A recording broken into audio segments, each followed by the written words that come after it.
I'm your huckleberry.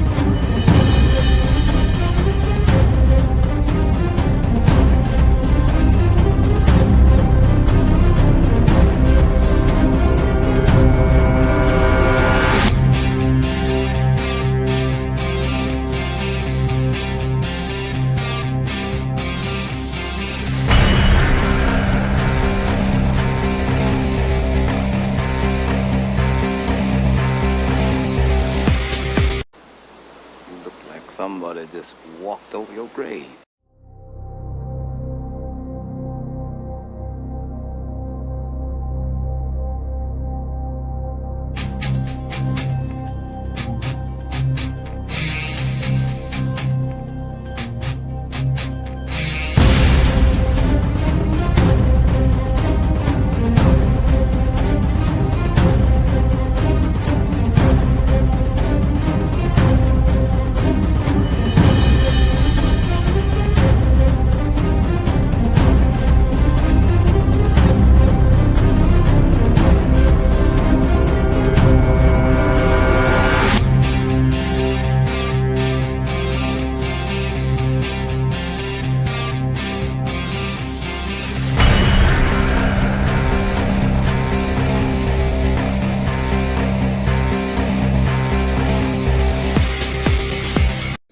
Sorry, I don't understand. Cuddy say can't hang. Oh, stewardess, I speak jive. Oh, good. He said that he's in great pain and he wants to know if you can help him. All right, would you tell him to just relax and I'll be back as soon as I can with some medicine? Just hang loose, blood. She's gonna catch up on the rebound on the med side. What it is, Big Mama? My mama raised no dummies. I duck a rap. Cut me some slack, Jack. Jack.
We started a game we never got to finish. Play for blood, remember?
Yo, you already know. Welcome to the town square once again. For all things are clear and all things are fair. Peace, power, and prosperity to the villages. Y'all already know how we get down. From the crown to the ground.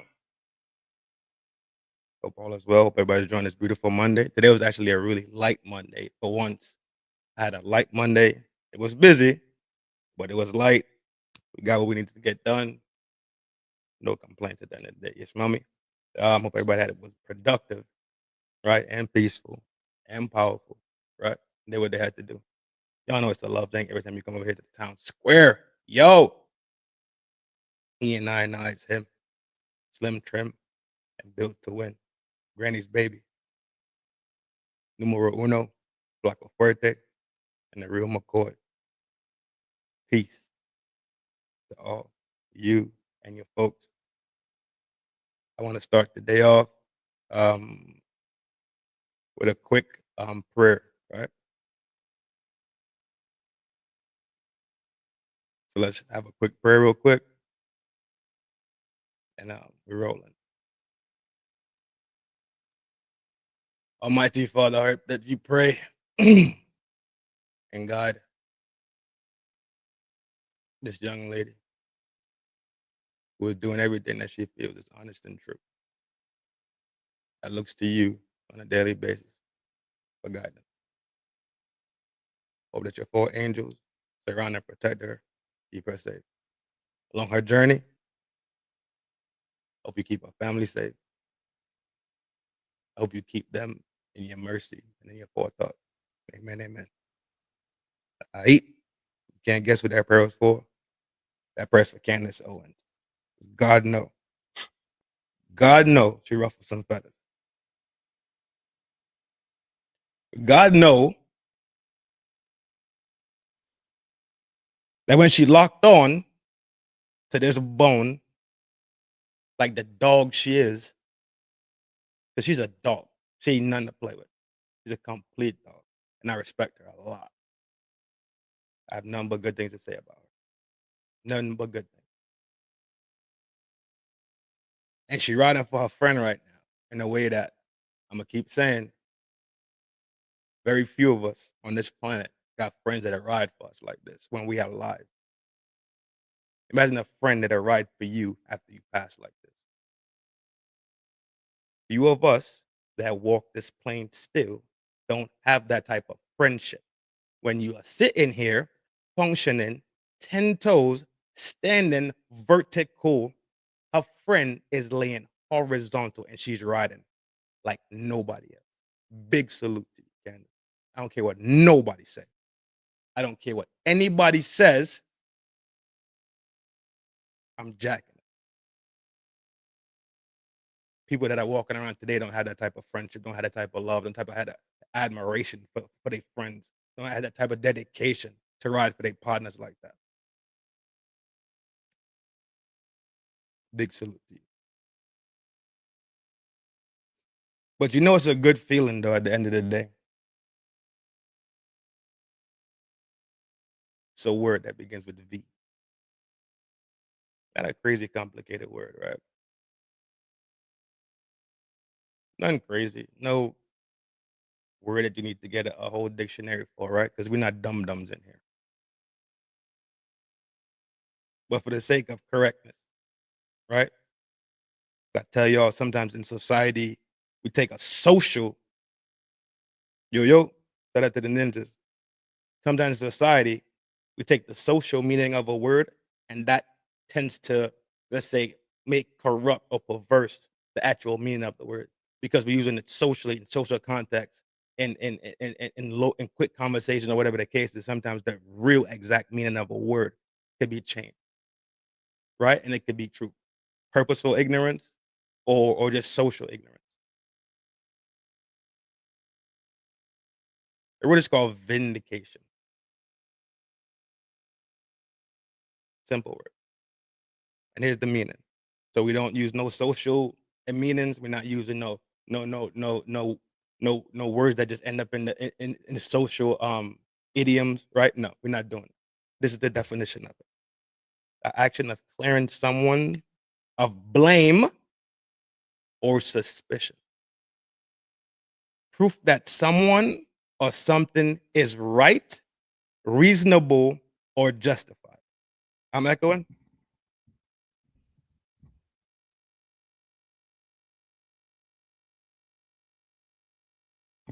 Yo.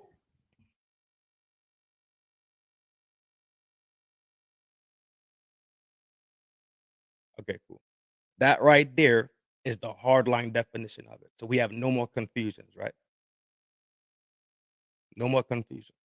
That's the word of the day. Vindication. At least that's the word of the first part of the show. This is two parts. They both intertwine. There's two parts to the show tonight. So lend me your ears and lend me your hearts and lend me your minds. We about to walk this journey. I'm not bringing you anything new. Everything I'm bringing today, I'm bringing you something that we already have spoken about or we already touched on. So let me borrow those mediums from you for the next hour and a half, maybe two. You got stuff to do. I completely understand.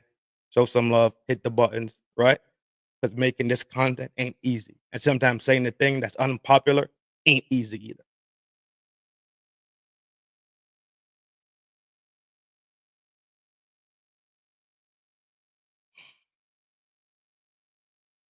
So we know where she stands. We have no confusion about where she stands on her friend Charlie Kirk getting laid down. Right? There's no confusion. She believes that he was betrayed by people that were close to him who had intimate relations with him. And it is looking that way. I'm not talking about all the extra noise around it. I'm not talking about the magic slug theory. I'm not talking about slug behavior and velocity. And did you hear about the Google searches that was going? No, I'm not talking about none of that. Right? That's exterior noise. Let's look at something from this perspective.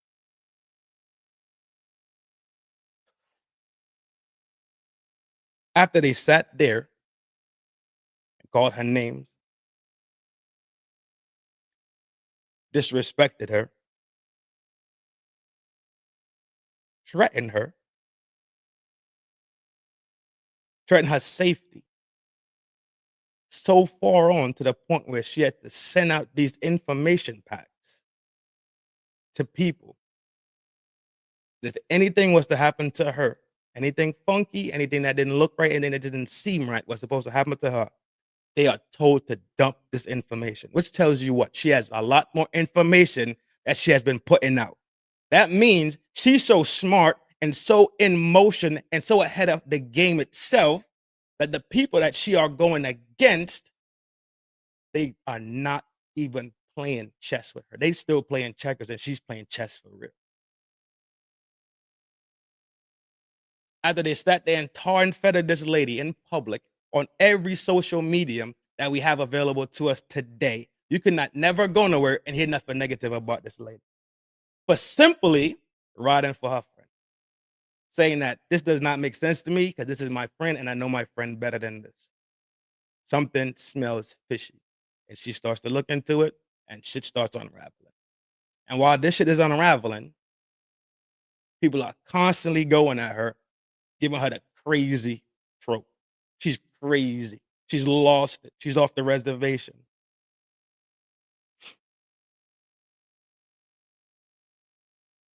I don't know about you, but I've never seen somebody that's lying, making up stories, telling tales, fibbing, whatever word you want to use.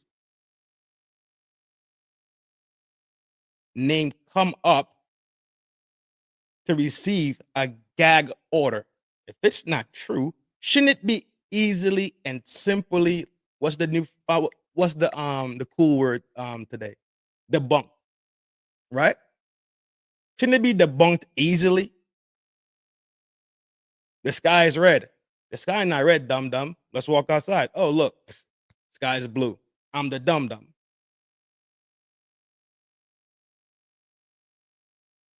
right? It's easy to prove if somebody's lying and you have the truth. It's not easy to disprove it, to debunk it. In this world where everybody want to debunk everybody because everybody is just out here running crazy with their theories and all this madness and all these.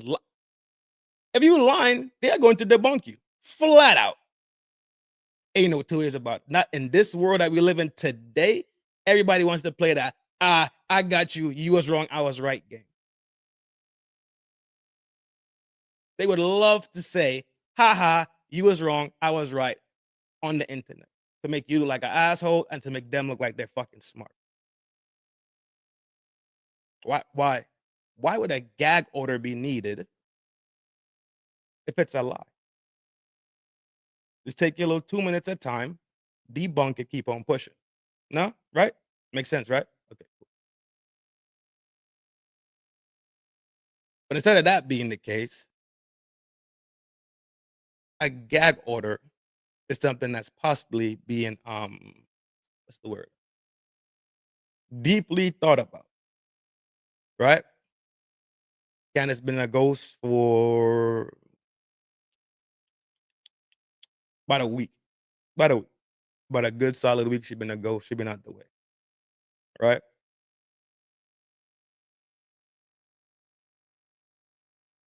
But this is her post right here.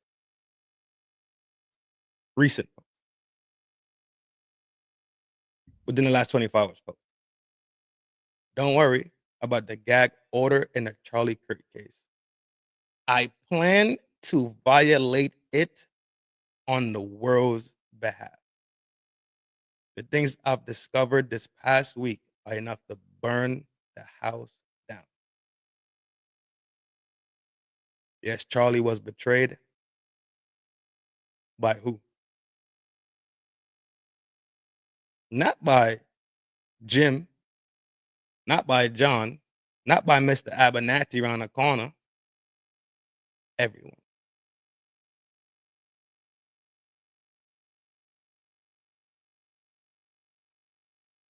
There you go. I plan to violate that shit. I plan to violate it. And I'm going to deal with the consequences of it. She already got a court trial going on, right? Right? You remember that? She already got a trial, a case going on right now? Cool.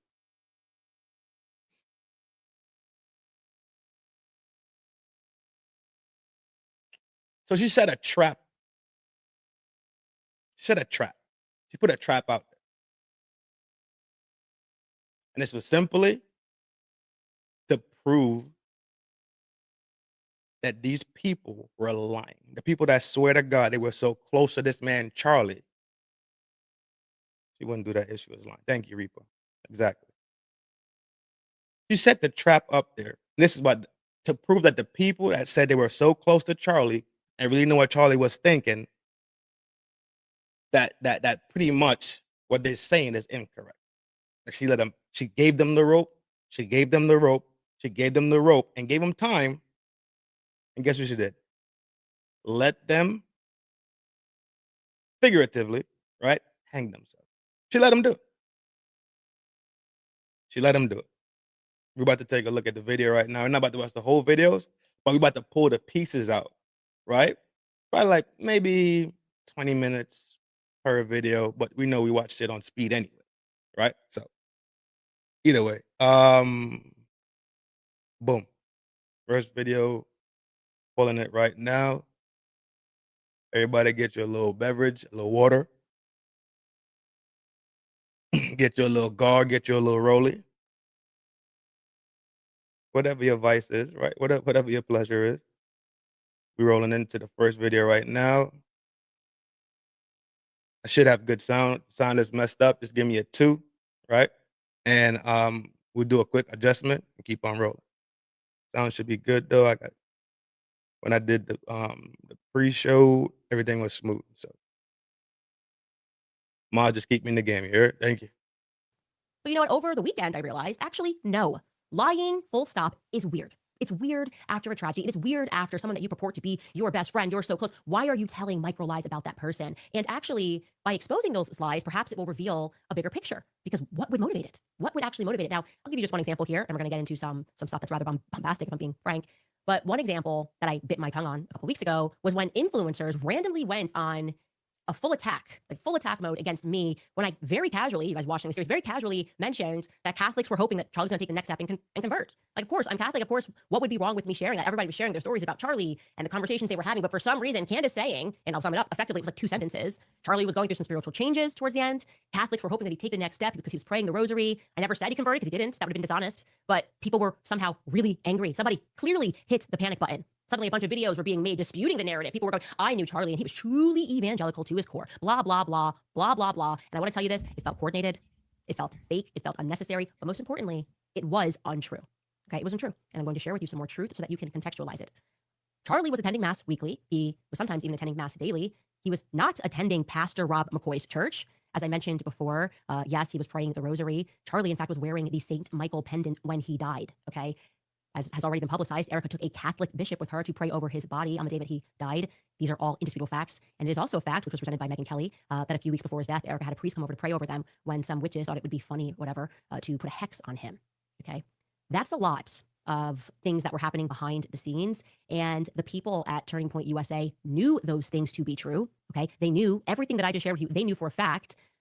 So I was a bit astonished when Andrew Colvett and Alex Clark similarly jumped in this inauthentic attempt to dissuade the idea that Charlie was softening on Catholicism. It read to me like just sheer hatred of Catholics for no reason at all. Here's what they said. I'll jog your memory. I want you to listen to this now in the context of all of the additional details that I just shared with you, okay? Take a listen. Was he becoming Catholic? No, but he really loved Catholic Mass. He loved the ritual of it. He loved the beauty of old Catholic churches and the stained glass. And him and Erica would go sometimes. Yeah, well, Erica's a cradle Catholic, but she ended up. This is one of the smaller pieces that she got vindication in. This guy says what she said. So he vindicated and proved what she said was true. He's saying it days after this. She already said all this. And the reason how she said it was she was talking about how he was such a spiritual person that even though he was not a Catholic, how the Catholics actually did their prayer and they sermons, or however it was. I can't remember the exact word that was used, but their service style, just the glass being stained and all these other things. She already said all of this shit. This is a small piece of vindication, but vindication nonetheless. Kind of like me, I grew up Catholic.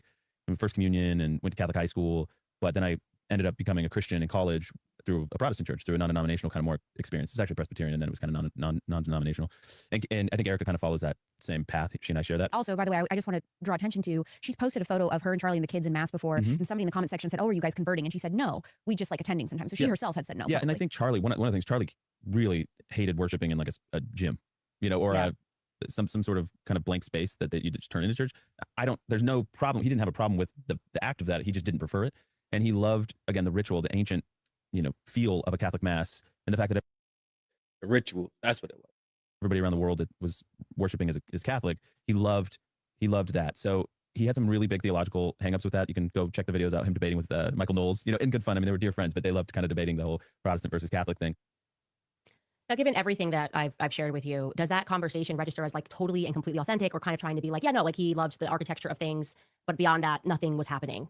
Like that's not fully honest. And it registered to me like a cover up of sorts. And I was wondering, like, what are we exactly covering up? Like I wasn't going Catholic gang, wasn't trying to bring back a 30 years war. I was just sharing the communications that I had with him. And now I felt like suddenly so many people were racing to establish that his legacy was anything but Catholic, right? Like he was super de-duper Judeo-Christian. And ironically, it was Judeo-Christianity that I was challenging him on personally, like privately. And I was speaking to him about the political pressures of it, the way that I felt because of last year, that it registered to be like more of a cult than a true theology or a religion, or a religious aspect rather. And it was back in February of this year when out of nowhere, he's the one that actually messaged me and said, and said Catholicism is sounding better and better in February of 2024. This is kind of when we started having that discussion.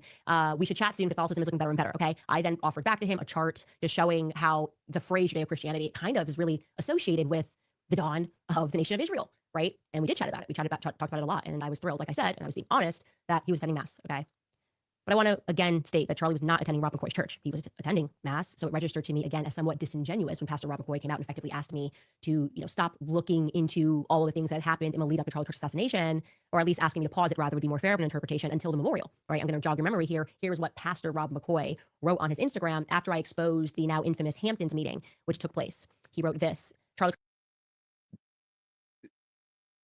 Why does the pastor care what she does? She be full press. They not even seeing. She's setting them every time. But because they have shit to hide and because they're lying, they have to find a way to cover up their bullshit, if that makes sense. But if you never was on bullshit in the first place, then you would need right? You wouldn't be scrambling, right? Jumping through your ass at the end of the day to cover up your shit.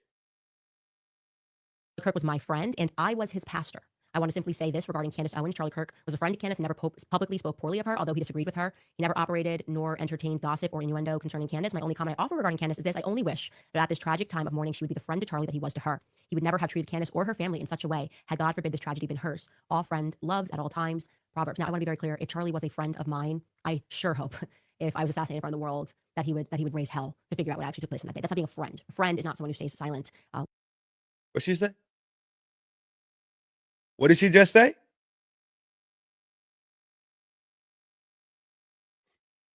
When lies are being told by the federal government. That's not a friend. Again, emotionally manipulative. The family can't have you finding out who actually killed him. The family can't have you looking into those things of who was pressuring him behind the scenes. That's not good for the family. It bothers me. I have to be honest with you. That bothers me. I don't even like that, to the untrained eye, he's kind of representing himself or representing Charlie as like a current congregant of his church.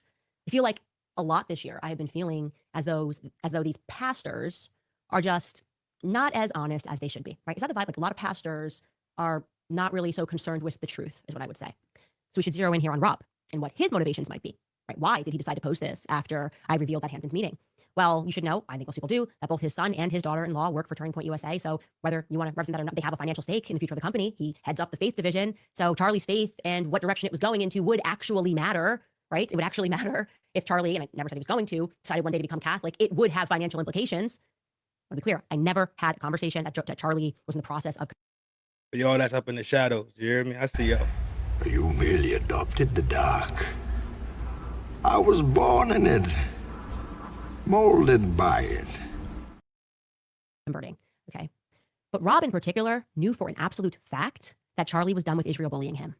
That's what bothers me so much about this man. Him allowing these headlines, Charlie's pastor speaks out, crushes Candace because of what she said, not whatever. I don't like it. He knew, and others knew, that Charlie was done with Israel bullying him, and I'm now going to present you proof of what I am saying. This is an actual group chat, which happened 2 days before Charlie Kirk was assassinated. There were 9 people in total on this chat, including Charlie and Rob McCoy. I'm going to protect the names of the other 7 for now. To be clear, I might actually release a name every day this week. But First major threat. I want to show you this because suffice it to say, Rob McCoy was on this text thread, and I think it helps contextualize him as a person, in my view, that he would attack me for telling the truth about the pressure that he was facing. Take a look. So Charlie writes in this group chat, just lost another huge Jewish donor, $2 million a year because we won't cancel Tucker. I'm thinking of inviting Candace. Somebody writes, ugh. Charlie writes, Jewish donors play into all of the stereotypes. I cannot and will not be bullied like this, leaving me no choice but to leave the pro-Israel cause.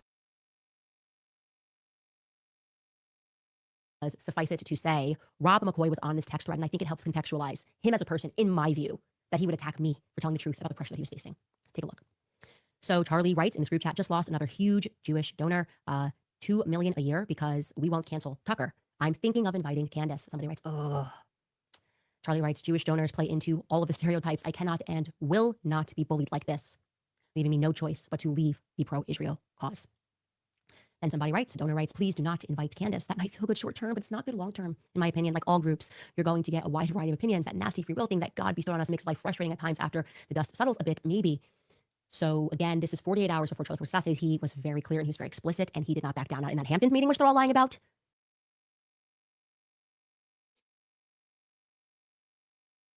Y'all see what Charlie Kirk put in that group message. Plain as day. No confusion. no misspeak, no passive speaking.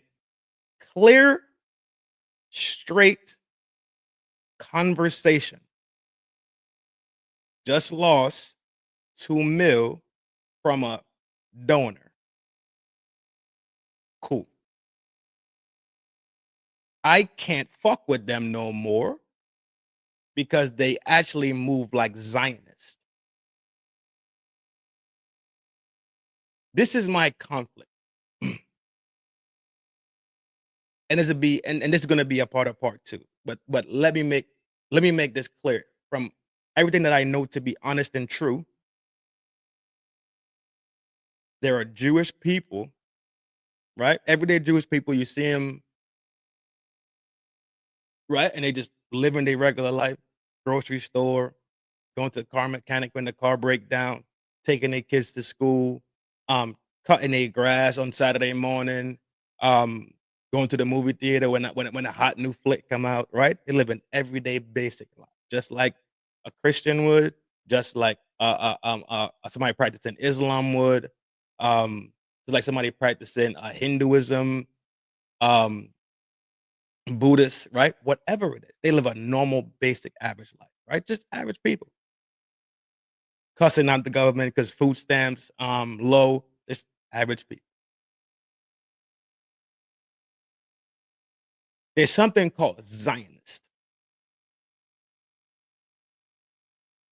And just because you are of the Jewish people does not mean that you're a Zionist.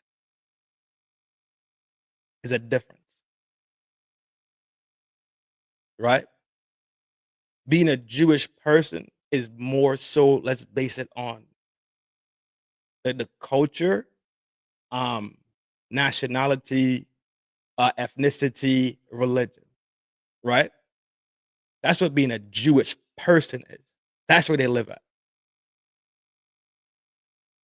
Those things intertwine, right? And that's what a Jewish person is. A Zionist can also be Jewish, but a Zionist lives an agendarized life for the advocacy of Israel. So at any turn, it doesn't matter. They wake up, advocate for Israel. They eat lunch, advocate for Israel. They eat dinner, advocate for Israel. They go to bed, advocate for Israel. That's a difference. There's no agenda with the Jewish people, but there is an agenda with Zionists. The other thing about Zionists, and we're going to move on. I'm just giving you a quick pre-bro. You could be a Zionist and not be Jewish. You don't have to be Jewish. You could be a full-blooded American Protestant Christian and still be a Zionist. Do y'all see the difference? It's a distinct difference, right? I want you to keep that in mind. Nor in this text thread. I'm not going to reveal the names of the other 7. Actually, you know what? I disagreed with myself 4 seconds ago. Let's just throw in Josh Hammer for funsies. He's on this chat, okay? So what are we to make of that? Okay, now that I'm showing you this and showing to you that the conversations were real, I want you to reflect, and it took me a lot of patience to allow the lies that were being woven and the misrepresentations of people that were pretending that I was just, high on lying about Charlie and the pressure he was under, the attacks that not just me, Tucker Carlson, Megyn Kelly faced for trying to stand up and tell the truth about what Charlie was actually going through. Why are you hearing it, though, from me and Tucker Carlson and Megyn Kelly? Isn't that weird? You got people that are hosting a show. Have they, in like one honorable thing, come out and said, like, you know what? F a couple of these donors who made his life a living hell? Remember when we was talking about, remember when I had that show and it was, I took the shot from Boys in the Hood and I put Candace, Tucker, and Megyn Kelly in it instead of having Doughboy and them in there. During that show, somebody jumps in the show and says, well, Megyn Kelly's not a fan of Charlie, some shit like that. I was like, okay, that might be true. I get, if you feel that way, that's fair. But I guarantee she definitely has an opinion about this shit, and she definitely rotting. So I don't know why that person made that statement for, because clearly it's a big tree fighting this fight. And those are the big three that were fighting the fight. Tucker Carlson, and he might be number one, to be honest, but it's really Candace is number one, Tucker's two, Megyn Kelly is three, right? Those are the big dogs, the big names that are around, that are pushing to let the truth about this thing come out. Mob, what up, G? For the last couple of weeks. Why haven't they done that? Also, a rabbi in that chat, like, why hasn't anybody made that move to at least say, to vindicate what I have been saying about what he was going through? That registers to me as very suspicious. I'm going to frankly say that. It's suspicious to me. It makes me think that in the same way that Charlie was being pressured by money, that you might be now run by that same money, that those same donors might be running you to correct the ship and to focus yourselves on eulogizing Charlie as something and someone that never once flinched, never once for a single second doubted the Israeli cause. Now they want us to suddenly believe the best way to honor Charlie is to shut up, the exact opposite of what he quite literally laid down his life You hear what doing, she just said? answering questions, pressured by money, that you might be now run by that same money, that those same donors might be running you to correct the ship. Remember, in the text message, he said the donor. He lost the donor. Listen to what she's about to say. And to focus yourselves on eulogizing Charlie as something and someone that never once flinched, never once for a single second doubted the Israeli cause. Now they want us to suddenly believe the best way to honor Charlie is to shut up, the exact opposite of what he quite literally laid down his life doing, answering questions, turning point. Answering the questions is what he was doing in the seconds that he died, okay? And we all are feeling spiritually the same way, so I'm just going to say it. They're not grieving right. It's not up to us to decide how people grieve, but I will say unequivocally that you shouldn't grieve by lying or by gaslighting. Is that fair? Can we all agree? You should not grieve by lying and gaslighting the public. They want us to believe that the only way that we can support and honor Charlie's legacy is by donating our money. But it would not be supportive for us to try to figure out who killed him and why the feds are lying. We should instead just trust the feds and excuse their little half-truths that they're telling along the way. Now, on that point, they keep trying to make it seem like it's completely normal that 4 minutes after Charlie was shot, someone on their team nervously raced to grab the SD cards. All right, that's it for this video, right? We get the gist of what's going on. After they played themselves for so long, lying and acting, she said, okay, cool. They're on the spades table. She said, let me see what I'm gonna force you to play your spade. I'm gonna force you. Somebody got it. I know they're my partner. I know they ain't Tucker Carlson. Somebody at the table. Somebody at the table, right? Got the big joke. Somebody on the big joke. Let me flick that. Let me, you know what I'm saying? Let me give him the small joker real quick. Yo, you already know, cuz I read my mind. Let me flick the little joke out there and see if the big joke will pop out. She put it on the table. Left them no choice, none, because she dropped their fucking names. The same people that were acting like they was lost in the sauce and didn't comprehend where Charlie Kirk, rest in peace, big dog. I don't care what nobody said. You should still be alive. I don't give a fuck what nobody said. I don't give a fuck how they feel. I do not care. You should still be alive today with your kids, with your wife, doing what you do. Don't care. I don't care what anybody says. I don't care how they feel about it. I do not care, dog.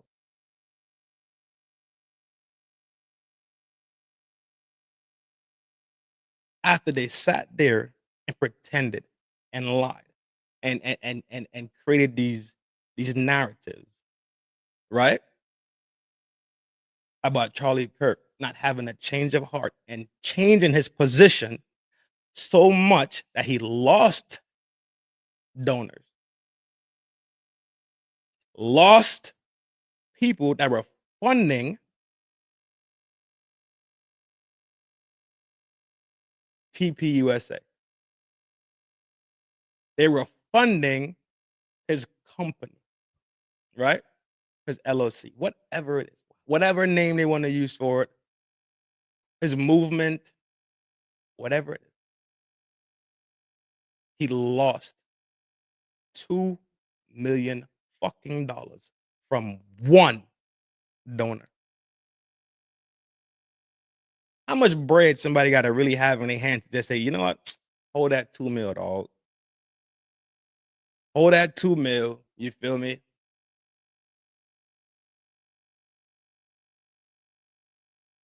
Think about it. How much money do you have? You could just toss somebody 2 mil to make sure they keep handling business. I'm telling you what, they don't got 3 mil. They do not have 3 mil. Ain't no way somebody got 3 mil and they gonna give you 2 mil. Don't make sense. I don't think they have 10 mil. 10 mil, I'm not giving you 2 mil. So we're talking about a substantial amount of bread. Whatever, maybe it could be another company, whatever it is. $2 million. I'm going to switch to the next video real quick. Boom, boom, boom.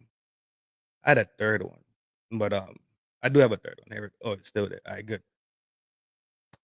Let me switch this one over. What time we at? 45 minutes. We've been going at it strong for 45 minutes. Let's take a quick spinny, right? Take a quick spinny, catch your breath, stretch, do what you got to do.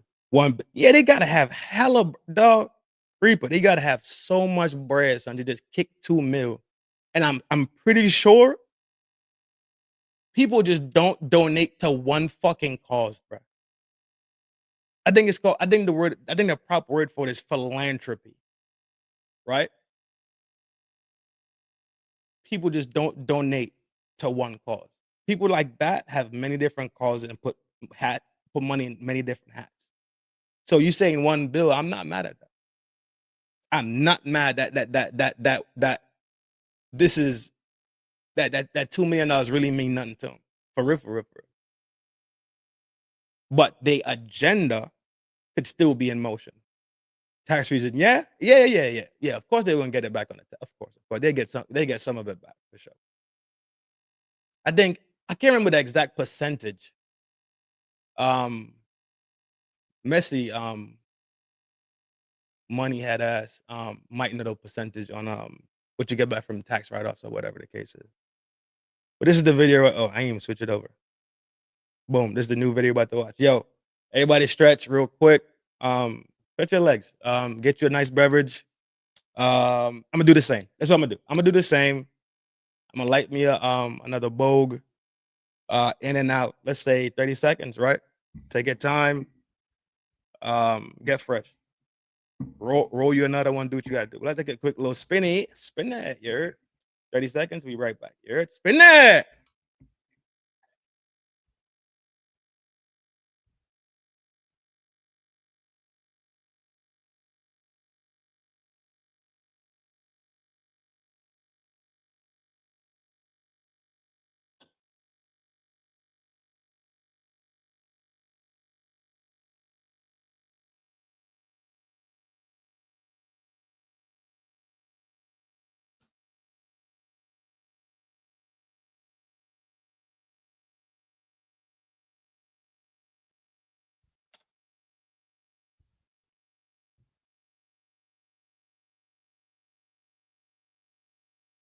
Nice and easy.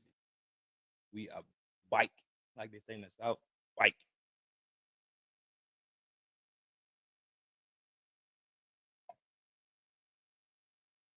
Y'all know it's the love thing, and that's why I gotta give y'all this information, dog. If I don't give her this information, I'll be less than the man that I tell y'all that I am. I have to give her this information. Some people are tracking it heavier than me, right? But I have to give her this information. We have to sit here and be intellectually honest and actually say that this woman is being treated unfairly. But soon enough, throughout this this stream, we will expose exactly why she's being treated unfairly and why people want to take out a gag order against her. This is going to be the stream right here.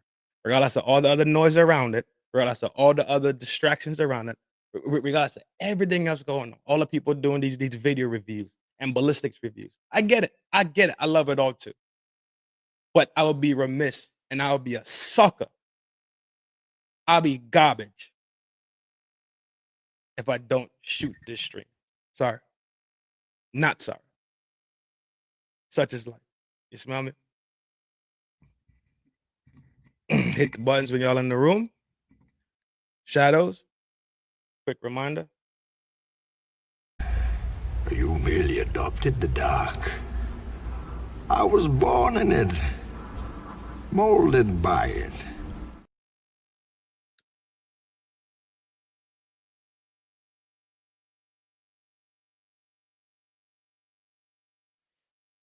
Next video we rolling. There we go. Had a vivid dream this weekend, and Charlie came to me and he told me that he was betrayed. And so for me, you don't have to believe that, but I do believe that. And it was the immediate sense I got, actually. And I don't know who exactly it is that betrayed him, but I also felt in the dream that it is soon going to be revealed, that it's actually inevitable that it is going to be revealed, that there is nothing and no one that is going to stop the truth from coming out, and it is going to have international consequences. Take that to the bank. Quote me on that.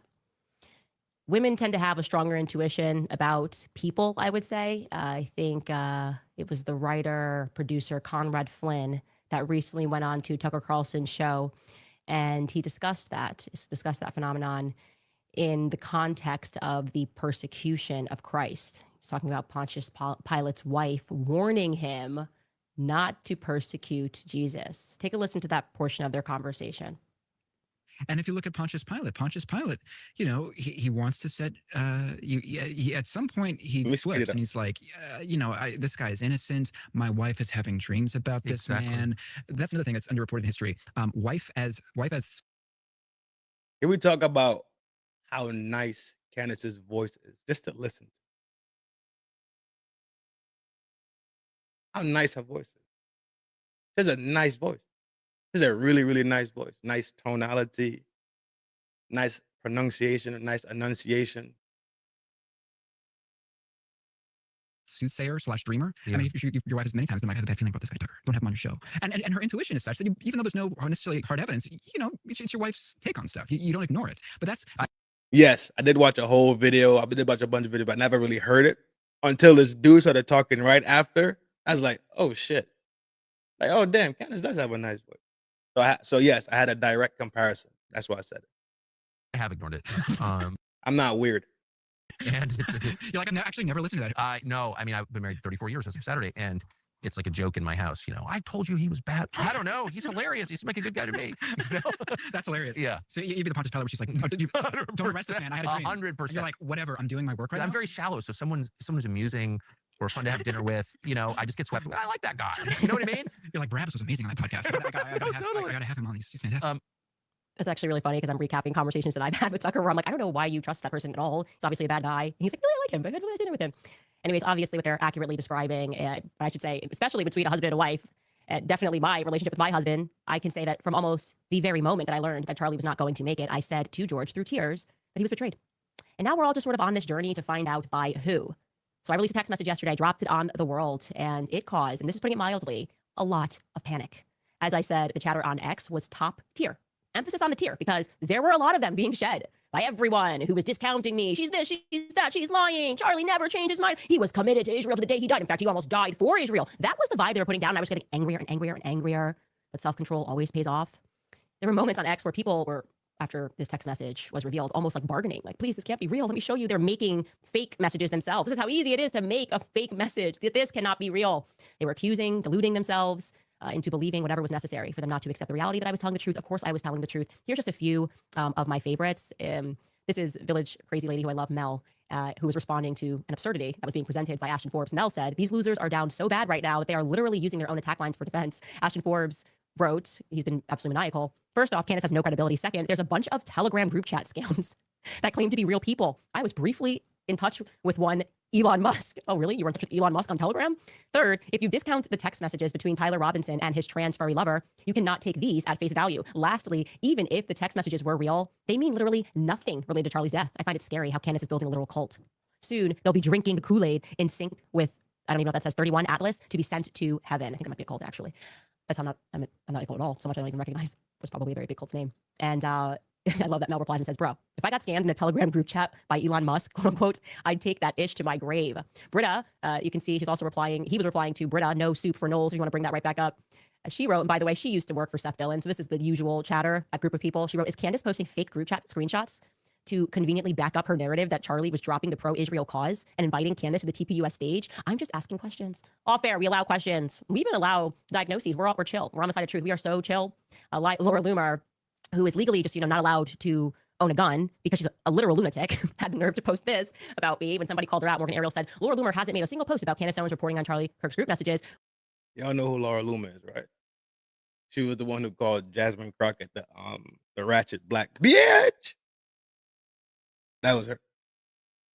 We all know she's the first to run her mouth, and she wrote, because I don't give an F about Candace Owens and her postpartum psychotic rants. Even if those texts are real, it still does not mean that Israel killed.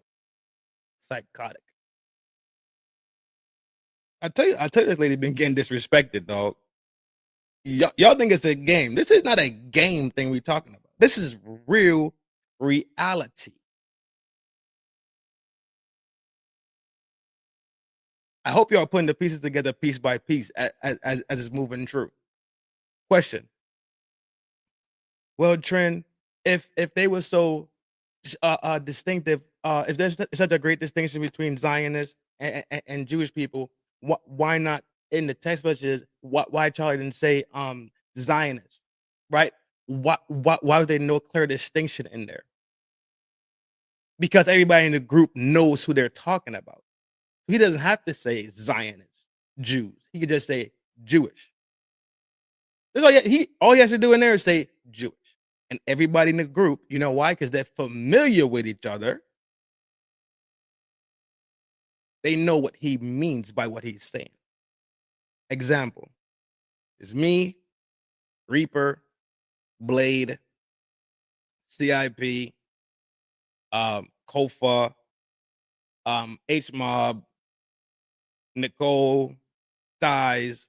We all have a group message, right? We all in there talking. And we get in there and be like, yo, you see how loud ass today? She went over there cussing. She had that cussing people out again. You know what I'm saying? Who the fuck do you think we're talking about? If we are in a group message and we say, she over there cussing people out again, this damn lady crazy. Who the fuck do you think all of us have in common that we all know who we're talking about? There's no need for us to write the whole fucking name in the chat.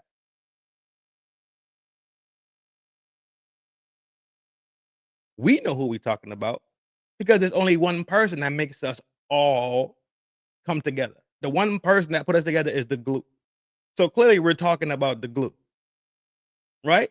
If Reaper says, I'm tired of that damn cowboy hat, I'd be like, LOL, ha ha ha, that's just hella funny. Yeah, need to go back to wearing the buckets.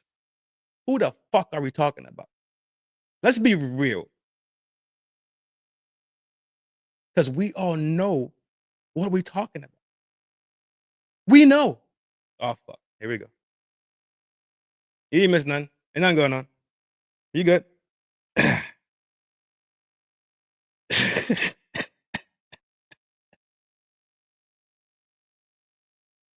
We all know who we're talking about. There's no need for us to write MML. There is no need for us to write Michonne. There is no need for it. We know what the fuck we're talking about.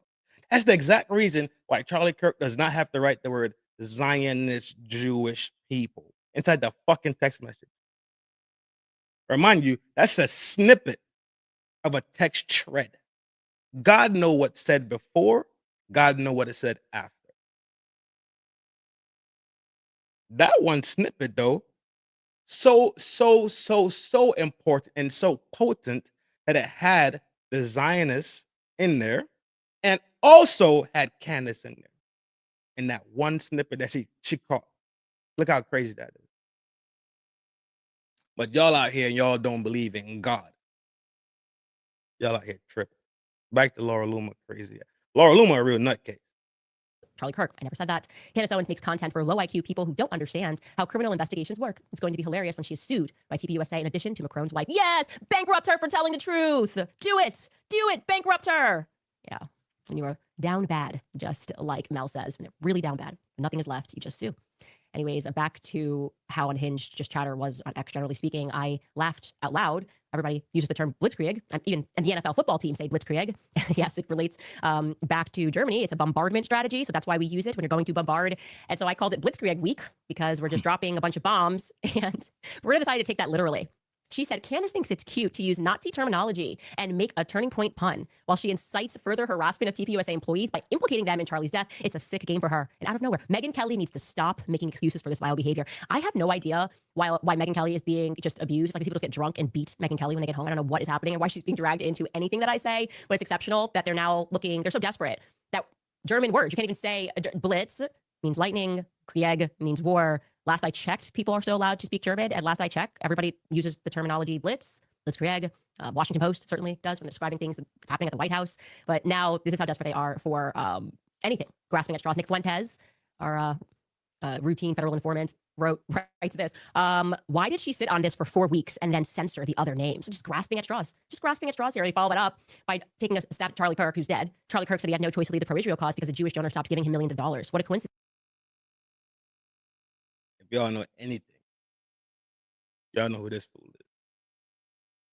Y'all know who this fool is for sure. Rolling on. He had his great epiphany about Israel after they stopped paying him to shill. Speaking of paying people to shill, it's why I didn't take 1 minute or one sentence rather of him trying to eulogize Charlie Kirk seriously, because that right there is the real Nick Fuentes. The quartering jumped in. He says, a serious question. Let's assume the texts are real and that Charlie was 100% serious and not just being sarcastic, which is totally possible. What exactly does this prove? Think before you reply. What does it prove other than someone close to him? Fucking idiot. Fucking idiot. What does this prove?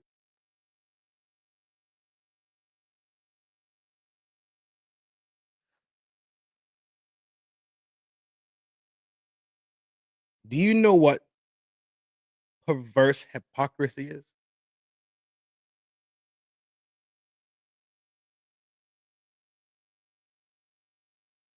Perverse hypocrisy.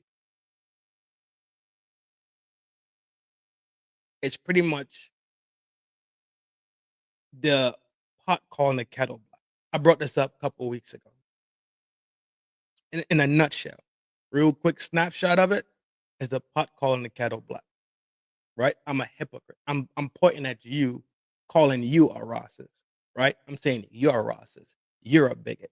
Right? When I'm really the bigot. Right? I'm really the racist. I'm really the sexist. I'm really the ageist. Right? But I'm saying it to you, and I'm pointing at you, and I'm waving flags, and I'm chucking stones in your I'm chucking stones in at your house, and I'm putting sticks in your yard, and I'm doing it just to simply take the light away from me for fear of my own exposure. Right? That's perverse hypocrisy. Y'all know what perverse mean? Because perverted, y'all know what hypocrisy mean. When you put it together, it's such a perverse thing to do. It's such an inverted type of behavior that is just disgusting. But it's perverse because you're aware. It's not that you're not aware of your own hypocrisy. It's not that I'm not aware of who I am and I'm casting upon you. That's what makes it perverse and inverted. I'm doing it consciously and on purpose. Was fine leaking his texts. That's been their new talking point. How dare you leak text messages? And finally, this is just funny, so we're going to show you this. Community notes for the win. The Misfit Patriot writes, I will give Candace every single shekel Israel has paid me for my posts if she can prove those text messages are real. Update, says Community Notes. Andrew Colvett confirmed the screen grab was real. Of course it was real. But I mean, I would have to be the dumbest person ever. First off, I'm not even inclined towards tech, but also would have to be an absolute moron to try to figure out how to manufacture text messages for the purpose of releasing them to then probably get sued by every person that was not in the chat. Like, they're just like, hey, Josh Hammer received this message. That'd be so dumb. But like I said, these people were desperate for it not to be real because they've been lying. Remember that name. Remember the name, Josh Hammer. Remember the name, Josh Hammer. Patty, big salute to you, bro. I'm jacking it. I know what you're talking about. So hard about everything. They've just been lying, and they have some egg on their face now. And reality hit them pretty quickly this morning when Andrew Colvett, Turning Point's spokesperson confirms that the messages were in fact real. He did this on the Charlie Kirk show. And actually, I don't think it's dramatic to state that this may be the first respectable measure taken by Turning Point USA executives since the passing of Charlie Kirk, like the first respectable response. And yeah, I thought that was, I will compliment that. Just the action of Andrew Colvett addressing it head on instantly was good. So let's hear Andrew Colvett in his own words. Now, mind you, she never put that joker on the table. This dude would have never said nothing. He would have never said a word. But what happened?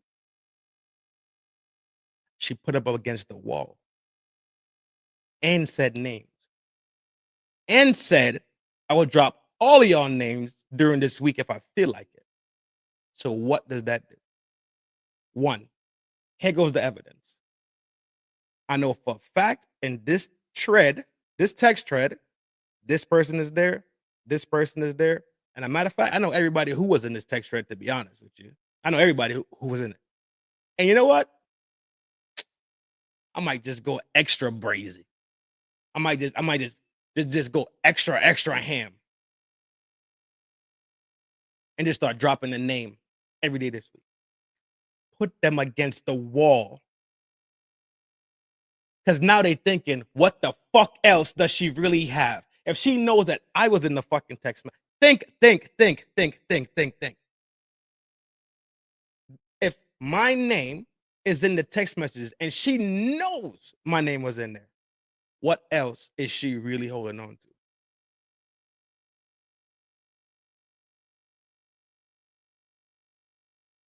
How much more spades she's sitting on? What is she really holding in her hand? Let me get ahead of it. Let me get out the way, right? Look how she pressured them boys so hard. Pressured them into a corner. But I want to take the start of the show to address some of the things that have been going around on public, namely about a group text chain that has been made known and released by Candace Owens. And I just want to address it head on because, that was a text. Fucking liar. Why he's a liar? Because when it first came up, that's how Charlie felt. And everybody was kicking her fucking back in and tar and feathering her, making her sound crazy, and doing everything in their fucking power to do what? Be perverse fucking hypocrites. That's when you should have said, I'm gonna get ahead of it. That's when you should have had that fucking moment of integrity and honesty inside yourself to wake up and come out here and say what needed to be said. But no, you only say it when what? You pressed up against the wall. You don't have a fucking choice in the matter, my guy. So to sit here with your square shoulders and your fucked up looking nose and your Botox looking lips to sit here and act like you have a fucking integrity now, save it. I'm not jacking it. I ain't going for it. You got pressed down to the point where you had to come out and say something because guess what? You don't know what the fuck next card she gonna play. So save the integrity talk. Save the get ahead of it talk. Stop it. But listen to how he's gonna make this shit seem so fucking innocent and so pure. And I was thinking it has nothing to do with me. He was a fucking coward. A screen grab that I had shared with people. So it is authentic. And I want to go into it because I actually am really excited that the truth is out there. I first want to say the reason I didn't share that screen grab publicly is because it was a private exchange. And I felt like it didn't necessarily comport with things that were already public. I wanted to not betray my friends.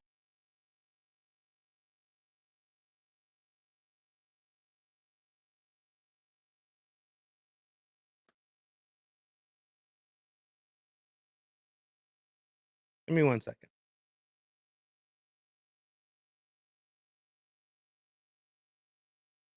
What does the word comport mean?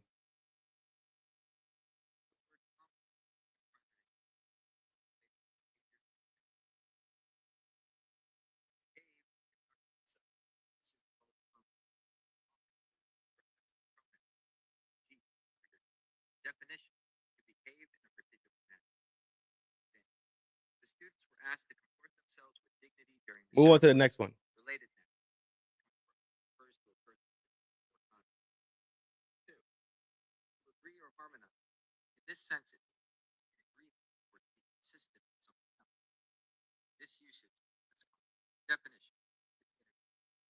course, it wouldn't comport itself if it was out in the public because it's going against what the fuck y'all was saying in public. Listen to what he says. It didn't comport. I know the definition. I just making sure I wasn't losing my mind. Things that have been going around on points. Spokesperson confirms that the messages were in fact real. He did this on the Charlie Kirk show. And actually, I don't think it's dramatic to state that this may be the first respectable measure taken by Turning Point USA executives since the passing of Charlie Kirk, like the first respectable response. And yeah, I thought that was, I will compliment that. Just the action of Andrew Colvett addressing it head on instantly was good. So let's hear Andrew Colvett in his own words. But I want to take the start of the show to address some of the things that have been going around on public, namely about a group text chain that has been made known and released by Candace Owens. And I just want to address it head on because, that was a screen grab that I had shared with people. So it is authentic. And I want to go into it because I actually am really excited that the truth is out there. I first want to say the reason I didn't share that screen grab publicly is because it was a private exchange. And I felt like it didn't necessarily comport with. Are y'all hearing this bullshit? If y'all got your thinking caps on, drop a 1 in the chat. Please. You know what? Don't drop a 1. Drop a 6 in the chat if y'all are hearing this fucking bullshit that he's speaking. I'm the one who had the screenshot. I'm glad it's out in the light. If you were so dead set on vindicating your mans and making sure your man's your man Truth was out there, would he not have just did it himself in the first fucking place? Why do you have to be pressed up against the wall to turn around to backtrack? Are y'all hearing this shit, dog?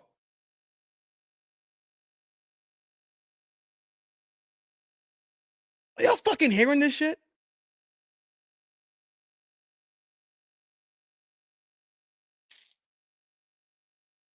But that's your man. You care about your man's image. Don't care about my image, dog. Fuck that. You got it. With things that were already public, I wanted to not betray my friend's trust in that way. But I did share it with some people in government because it happened really quick. It was, it took 33 hours for authorities to get their suspect. And in those first moments, we wanted no stone unturned. We wanted to leave nothing unturned. So I shared it with a few people. Don't know where it went from there, apparently. But here we are. So one of the reasons, Blake, that I'm glad to have this now public. Mind you, he had days after this.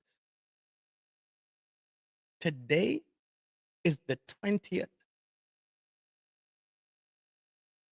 A perfect 30 days. This happened 2 weeks ago. So let's say you had 15 days. Cut it in half. You had 15 days. You say that 33 hours minus that. I give you 48. Minus 2, 50. 13 days to hold down your dog and say, you know what? Yeah, my dog was backing out of that fucking Zionist shit. My dog wasn't smelling it no more. After you watch Candace get tarred and fucking feathered, you cowardly fuck. I don't give a fuck who you are. I don't give a fuck where you came from. I don't give a fuck about your parents. I don't give a fuck about the horse, the farmer who fed that motherfucker, how you got the. I do not. You're a fucking coward. You sat there and you watched this fucking lady suffer and be called all these types of fucking names. And you didn't say a fucking word until she put your back on the fucking wall. Now you want to run out like you big bad with your fucking shining armor. Swear to God, you finna hold down Charlie Kirk. Swear it down that you want to keep your man and keep your man's privacy. And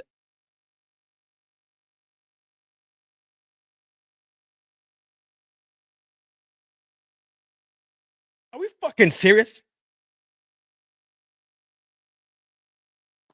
Time for this fucking coward. It was not mine to share publicly, but one of the criticisms we've received is that we don't care. We're not investigating every lead. We're not looking under every stone, and that somehow we're just like sweeping things under the rug. And when I say that we want justice for Charlie more than anybody else, I really mean it, and no stone unturned. I mean, I don't know if you want to chime in on that part alone, but I have more to say. Yeah, so it has been so frustrating to have people blow up about this. Yeah. And I've certainly stated publicly, the reason I haven't weighed in on things is I am an eyewitness to events, and they've said, don't comment on things because anything you say can mess that up. I don't want to mess up any trial for the person who did this. That's 1,000% right.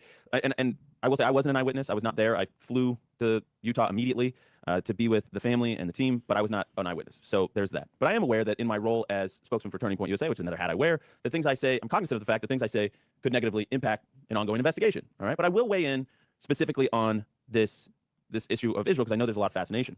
And I just want to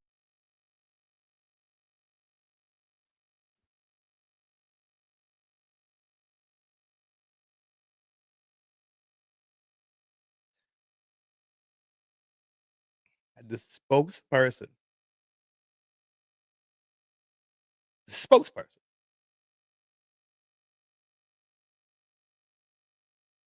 If I'm not mistaken, a spokesperson is a person that speaks on behalf, brings forth the ideology, the motto, the focus, right?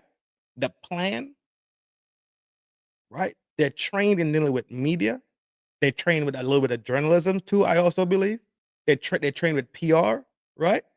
If I'm not mistaken, the spokesperson for something is the fucking media person representative of that company, that brand, and what that brand stands for. Am I fucking...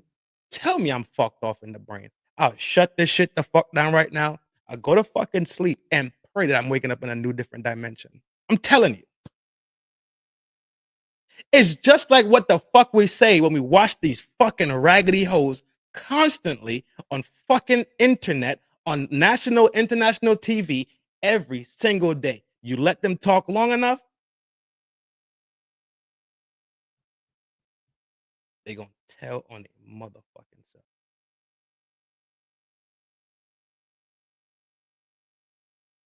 Well, maybe not in the... How about this? But so take a half a nap. Don't take a full nap. All right, I'm good. Try again. What did we... You know the intimate workings. You know the intimate workings. You know the intimate workings of the TPUSA. If you're the spokesperson, then you talk to the boss and them intimately. Professionally, intimately. Not intimately like he knows what time they go to bed. Well, he probably does know that. But intimately on a professional level.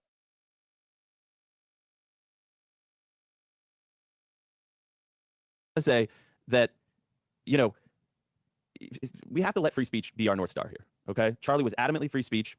And I am not personally going to impugn anybody's character who is asking questions and looking for answers. All right.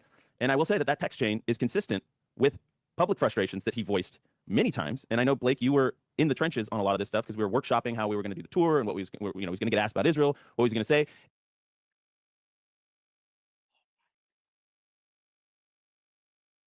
So he said all this shit publicly. Now this information was public. And this is consistent with things that he told his friends, people that are, you know, in the wider movement about his wrestle that he was going. And so I just want to say, like, what is the... Is it public or private?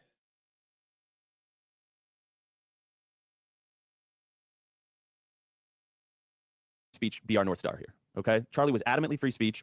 And I am not personally going to impugn anybody's character who is asking questions and looking for answers. All right. And I will say that that text chain is consistent with public frustrations that he voiced many times. And that text message chain is consistent with public frustrations that he... So if it was public, why the pushback was he did not stand in that way? It's public, which is impossible. Because if it was public, you would have mounds of video of it. If it was public, she wouldn't have to go drop the text messages. She would just have to play the videos, play the videos, play the videos, play the videos, play the videos, play the videos. And that would have debunked what everybody else was saying. I know, Blake, you were in the trenches on a lot of this stuff because we were workshopping. That's how you know a motherfucker lying, bro. When they have to draw somebody else in. Hey, you remember when you ate tacos? Right, you like tacos? Yeah, I like fucking tacos. Like, who ain't a taco eating motherfucker around here, dog? Come on, dog. You know you fuck them taco, dog. What are you talking about? He was in the trenches doing what? You reference to him like he was gonna double down and says yes. What you're saying is accurate. Charlie did say these things publicly. Charlie did say what he said in those text messages that were secret and private. He did say those things publicly. You called him in, right? To back you up to say you was in the trenches. Go ahead. He about to shopping say how shit. we were going to do the tour and what we was, you know, he's going to get asked about Israel, what he's going to say, and this is consistent with things that he told his friends, people that are, you know, in the wider movement about his wrestle that he was going. And so I just want to say, like, what is the truth about the way Charlie felt about Israel? Well, it's complicated and it's nuanced, and it was a wrestle that was going on for months, and it's probably somewhere between the BB letter and the. Do we have to go back and read the fucking text message, dog? What is nuanced about that?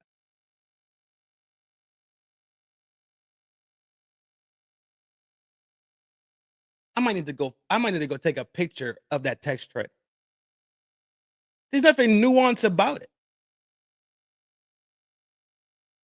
I can't fuck with them no more. Where's the complication?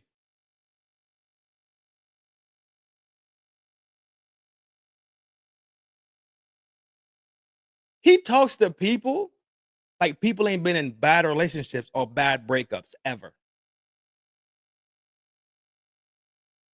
Listen here, woman. You don't cook. You don't clean the house or the pipe. I ain't fucking with you. I gotta go. Does that sound fucking nuanced? Does that sound fucking complicated? Or it sound like somebody spoke the absolute fucking truth or how they felt, what the fuck they had going on inside their mind at the time? Stating facts is now a nuanced thing. I just lost $2 million by a Zionist donor. Fuck them. I see what there is in their agenda. I just can't fuck with them no more. It's nuanced. It's complicated. You know, these relationships are tricky, man. Who do they think they be talking to sometimes?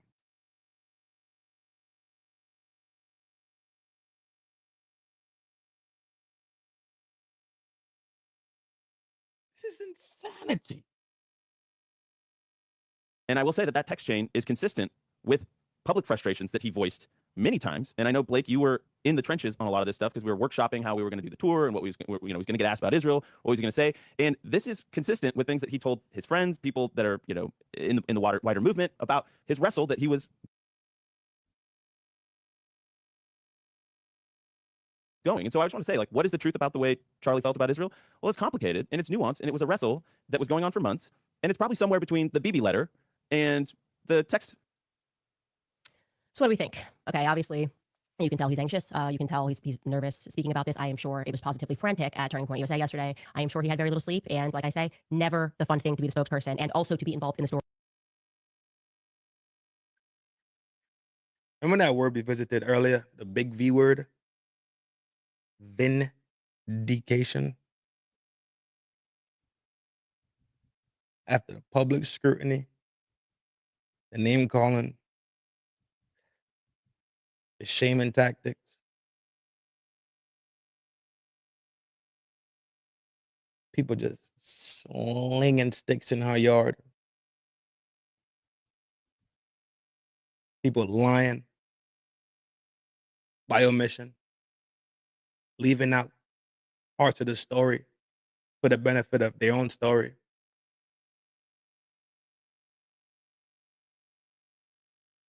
She played the card that left y'all no choice. So Mr. Spokesperson had to jump out of there and act like he's ahead of it. How the fuck you ahead of it? No.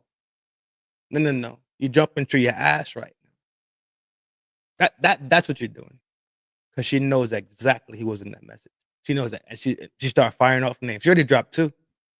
Oh, I think it's 3 names she dropped. I think it's 3 names. I think it's 3. I know for sure it's 2. So now y'all ass in hot water. Now you got to play. What the fuck is it called? It's a word for it when you got double back to cover shit up. It's a word for it. Can't remember the word right now. After y'all tar and feather this woman, she received her vindication.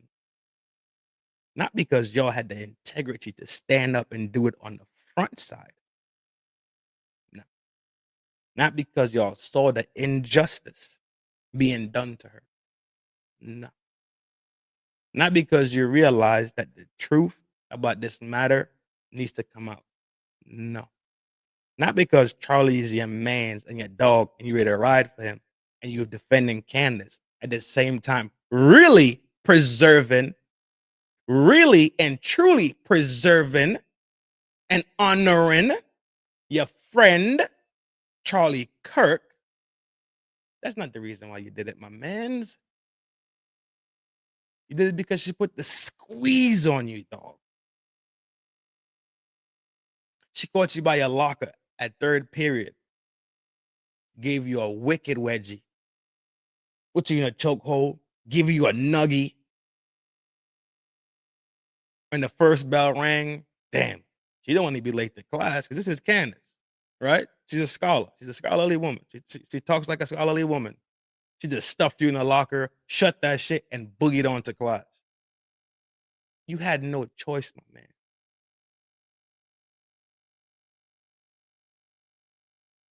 She forced y'all to come out and say this is real and this is true. If y'all had the real honesty and y'all was standing in that paint with her, or even if it's fuck Candace, you don't like her face, you don't like her nostrils, you don't like her haircut, you don't like her clothing, you don't like the microphone she used, you don't like them books in the background, you don't like nothing about her. She can't do no good in your eyes. Why the fuck not do it for Charlie?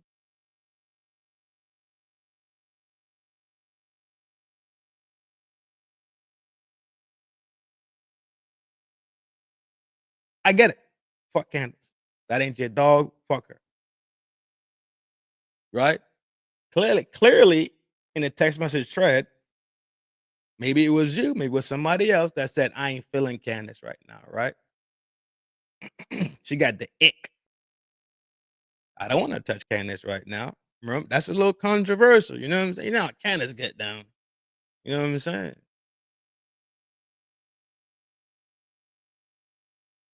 But you wouldn't even do the right thing for your dog. In his passing, bro. It take Candace to come out here and ride for her dog like nobody else. It take Tucker Carlson to come out here and ride for their dog. It take Megyn Kelly to get in the backseat of the Chevy with the bandana on, with the Mac 10, wiping it down so no fingerprints on it. That's what it took. To catch you in the alleyway like Ricky. Fucking trash.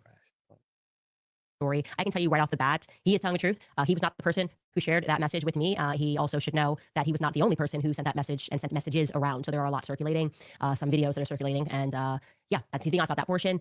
I personally, as someone who knows Andrew Colvin, I want to express how I feel. I hold it against him actually that he didn't share it with me. He knew I cried on the phone with Andrew. He knew how I was feeling. Candace had them pressed down, G, like a Sunday morning shirt. When your granny wake up early, right? And she ironing your shirt and she wake you up. You got to go drink your tea and get your little cheese sandwich, right? Or maybe you get a little egg and cheese sandwich in the morning before church, right? And you see a granny up there with the ironing board ironing your shirt nice and stiff. Steam coming off that bit. That's how hard she pressed them. Hot. Pressed them like a Sunday shirt, bro. Ready for church. Peace, peace, peace, peace, peace, peace, peace, peace, peace, peace, peace, peace, peace, peace, peace, peace. I probably got like another 30, dog. We got like another 30, maybe. I don't think I'm burning 2.5 tonight. Tonight's just a direct, straight shootout, to be honest. Point 5 of the FDNHT is in the town square. Roddy, what up, boy?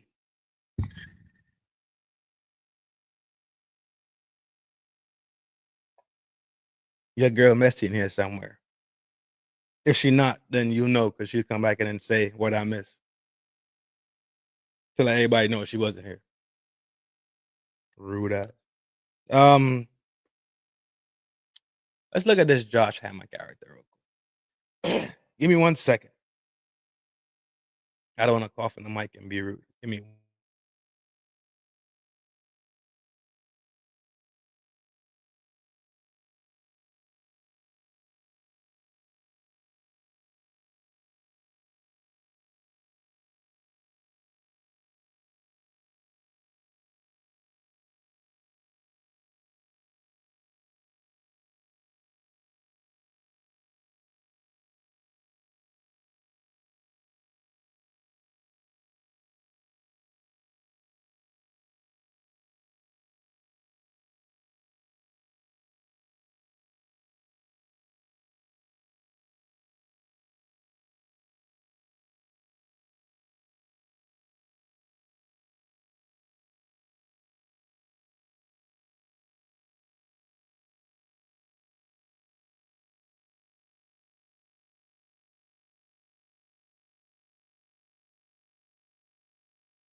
Yo, Jesus Christ.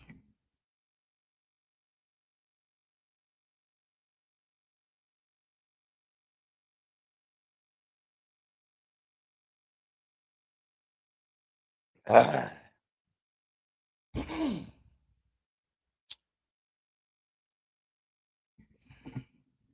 Now there's only be 2 generals in that army. Yo, thank you for being patient. Shit. But yeah. They didn't do it out of integrity, man. They didn't do it out of respect or none. They didn't do it. They do it because they did it because they got forced, man. Remember that name she dropped earlier, Josh Hammer. Let's let me pull this one. This oh no, that'll go.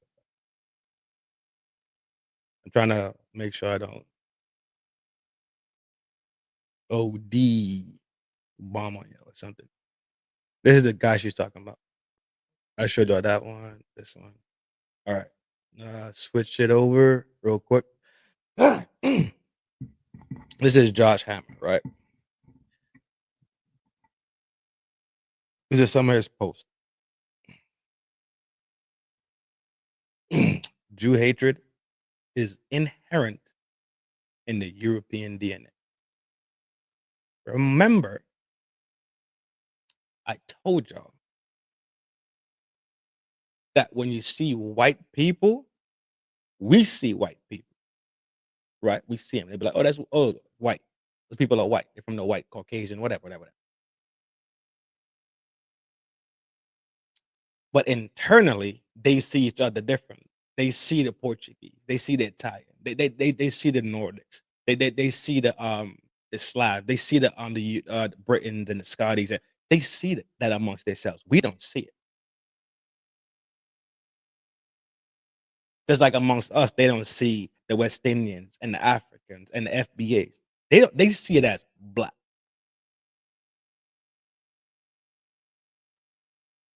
They don't see the separation in between us.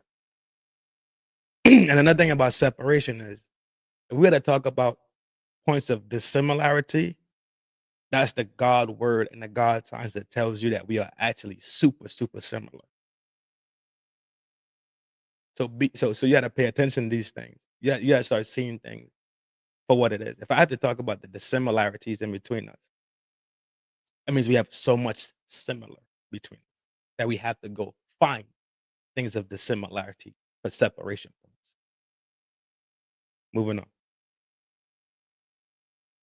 Europe will never change Jew hatred is inherent in its collective DNA. A lot of so-called today, European, especially, was Hungarian.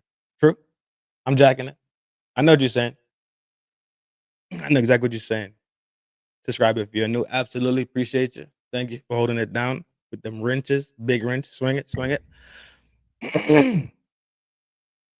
I'm Jewish proudly and advocate every single day. What I tell you? This is how you know this motherfucker is a Zionist. I don't give a fuck. Tag him. I don't give a fuck. At him. I don't give a fuck. Because a Jewish person is just a simple person, enjoys the culture, the religion, the ethnics that go inside of being a Jewish person. They don't advocate every single day of my life for the Jewish people and for the fucking what? What does the last two words say? The Jewish state of Israel.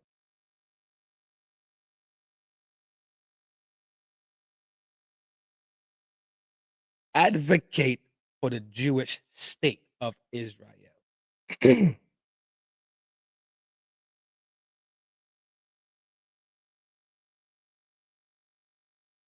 Not that I enjoy the teachings.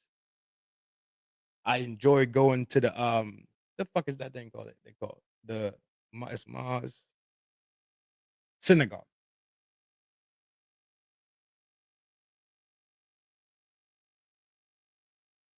I love going to the synagogue. I love practicing my religion. I love the Sabbath. I love the Lord Jesus Christ. None of that. No. Proud Jewish. I advocate. This is Zionist speak. Y'all gotta know it's the difference, bro. Y'all gotta know it's the difference. That's my only thing. I wish people would be more consistent on separating the two and speaking directly at the one you're speaking to. I don't think that the Jewish person around the corner that walks their dog every day, that watch their dog poop and got the little plastic bag on their hand, right? And got to run back in the house to take the kids to school, to come back to the house, to get dressed, to go to work, to fight traffic, to get cussed out at work, to leave traffic, to pick up the kids, to come back home, to cook the dinner, to get to read the bedtime story, to wash the dishes, to go to bed, to do the all. I don't think that person is living a Zionist life.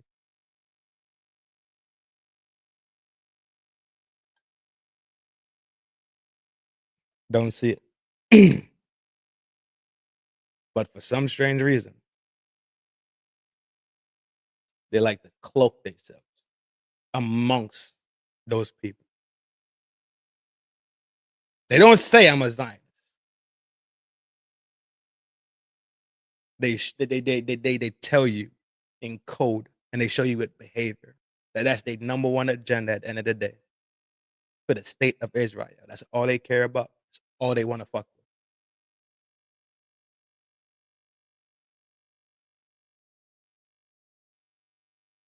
I'm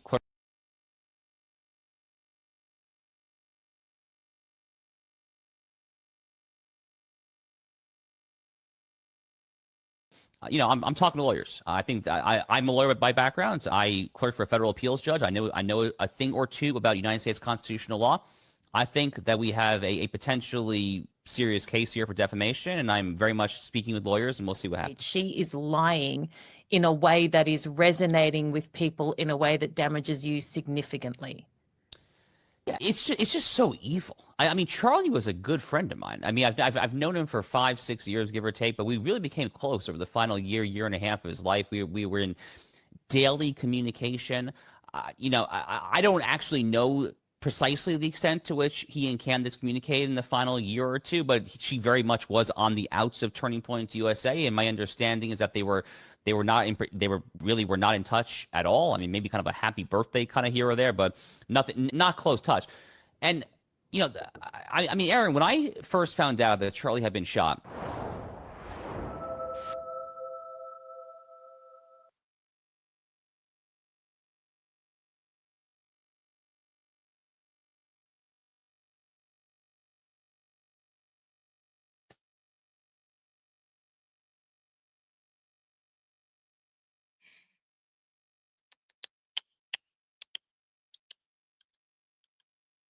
So this was the one, Josh Hammer is the one who said he's going to he's mulling over the gag order.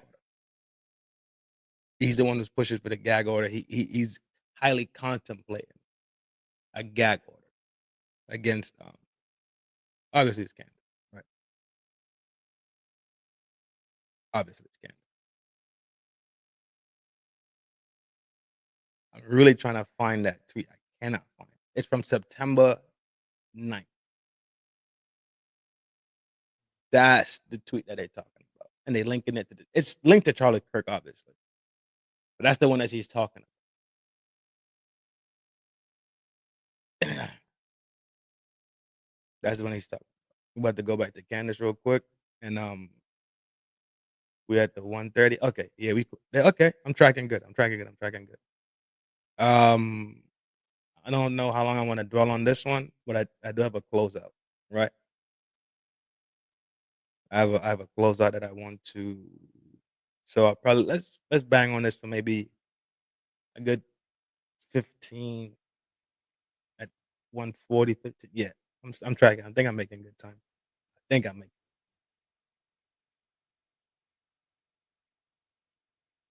We're going to see. I think I'm making good time. But done with that one. I'm done with that one. Up. All right, there we go. Access to this letter a few months ago, and I read it at that time. Tucker, Candace, and other bad faith actors are lying through their teeth about Charlie and Israel.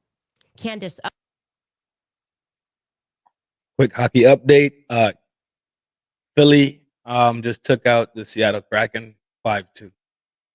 Quick hockey update. Philadelphia just took out Seattle Kraken 5-2. Owens and other grifters. You get that back up for a quick second. Candace Owens and other grifters are trying to posthumously rewrite and hijack the legacy of the great Charlie Kirk to further their patently evil ends. There has been a repulsive op. The reality is simple. Charlie was a bridge. Like, it's weird that he keeps repeating that sentence. Like I said, maniacal, obsessed.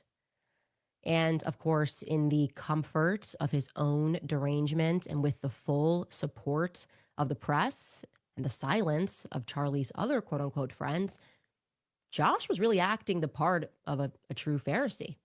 He was certain that the truth would not rise again. He was so confident that he had killed it and that he could himself hijack the legacy of Charlie Kirk. Except the truth did kind of rise again. It kind of always does rise again. And the world now knows that Josh Hammer had personal, intimate knowledge that Charlie's views were changing. He lied about the Hamptons meeting. Remember the name we just brought up. Well, she brought up earlier. I tell you, I remember it. We just looked at some of his tweets. She got a whole montage. Not a montage. That's what you call it? Collage. Sure. Spreadsheet. A bunch of his tweets. The same Josh Hammer that was just on that video, acting like a fucking victim. Did the Mariners finally make it to the World Series? Mariners? I'm talking about Kraken. I haven't been on baseball the whole season, big dog. You're asking the wrong one. Told you the truth from day one. Seth Dillon and Josh were personally upset with Charlie's defiance against the state of Israel. Seth Dillon was the more vocal of the two parties in the Hamptons. Why does this make sense? If Charlie says, I ain't fucking with Israel like that, and we got the proof of his tweet saying that every day I wake up, eat shit, and I go to sleep, but the advocacy of the state of Israel in the middle of my heart. Doesn't that make sense then?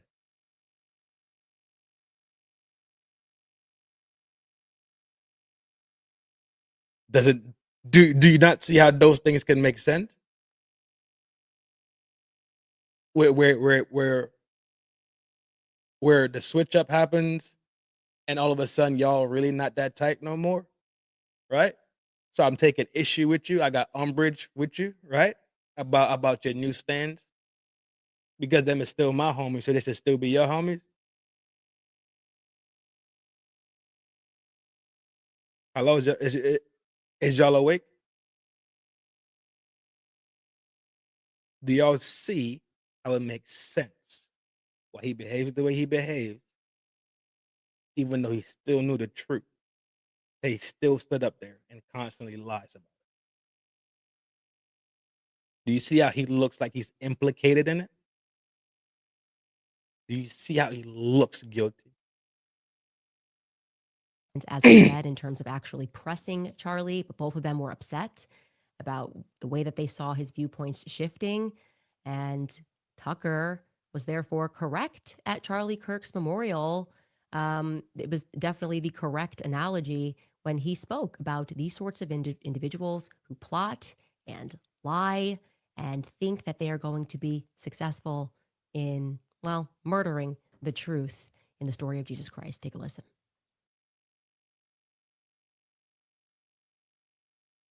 Who? Y'all forgot that Tucker Carlson was allowed to speak at his funeral ceremony.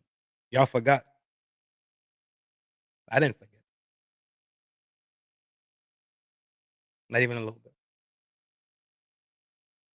Isn't Tucker Carlson also somebody that's kind of critical about how Zionist agendas work? No? Charlie would have loved this, not just because Weird. he loved large groups of people, but because ultimately he was a Christian evangelist. And it actually reminds me of my favorite story ever.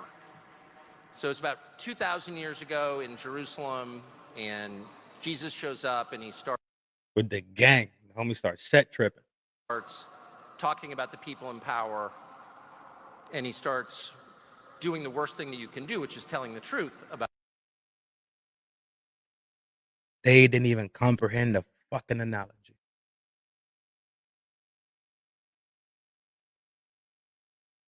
They didn't even comprehend what he was saying. People, and they hate it, and they just go bonkers. They hate it, and they become obsessed with making him stop. This guy's got to stop talking. We've got to shut this guy up.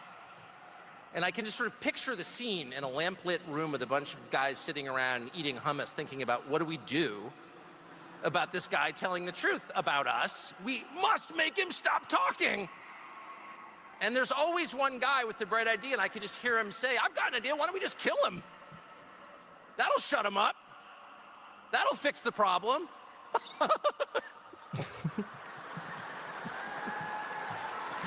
It doesn't work that way. It doesn't work that way. Everything is inverted, and the Beatitudes tell it, I think. Did I not use the word inverted? Y'all think I'm out here fucking playing? Y'all must just think that God told me I got fucking extra oxygen and I could just sit here and huff and puff like the big bad wolf trying to blow down the fucking piggy house. Y'all think I got fucking extra oxygen so much that I'm sitting here fucking wasting it? I'm telling you something for your fucking own good, for your own comprehension, to see things in a different fucking way. I said inverted early on when I was talking about the fucking perversion of hypocrisy. I'm the fucking nutcase though. It's me. The most crisply. Everything is sort of the opposite of what you think it's going to be. That is a fact. And it will always be the opposite of what you think it's going to be when you are attacking people who are telling the truth. And the truth is that it is now an established fact, like I said, that Josh Hammer knew that Charlie Kirk's perspectives on Israel were changing. And since that announcement, Twitter users pointed out a very strange tweet that Josh Hammer hit send on 16 hours before Charlie Kirk was assassinated. For no apparent reason at all, he retweeted something that President Donald Trump had sent a full 12 years ago about public executions. Here it is. Here is that retweet.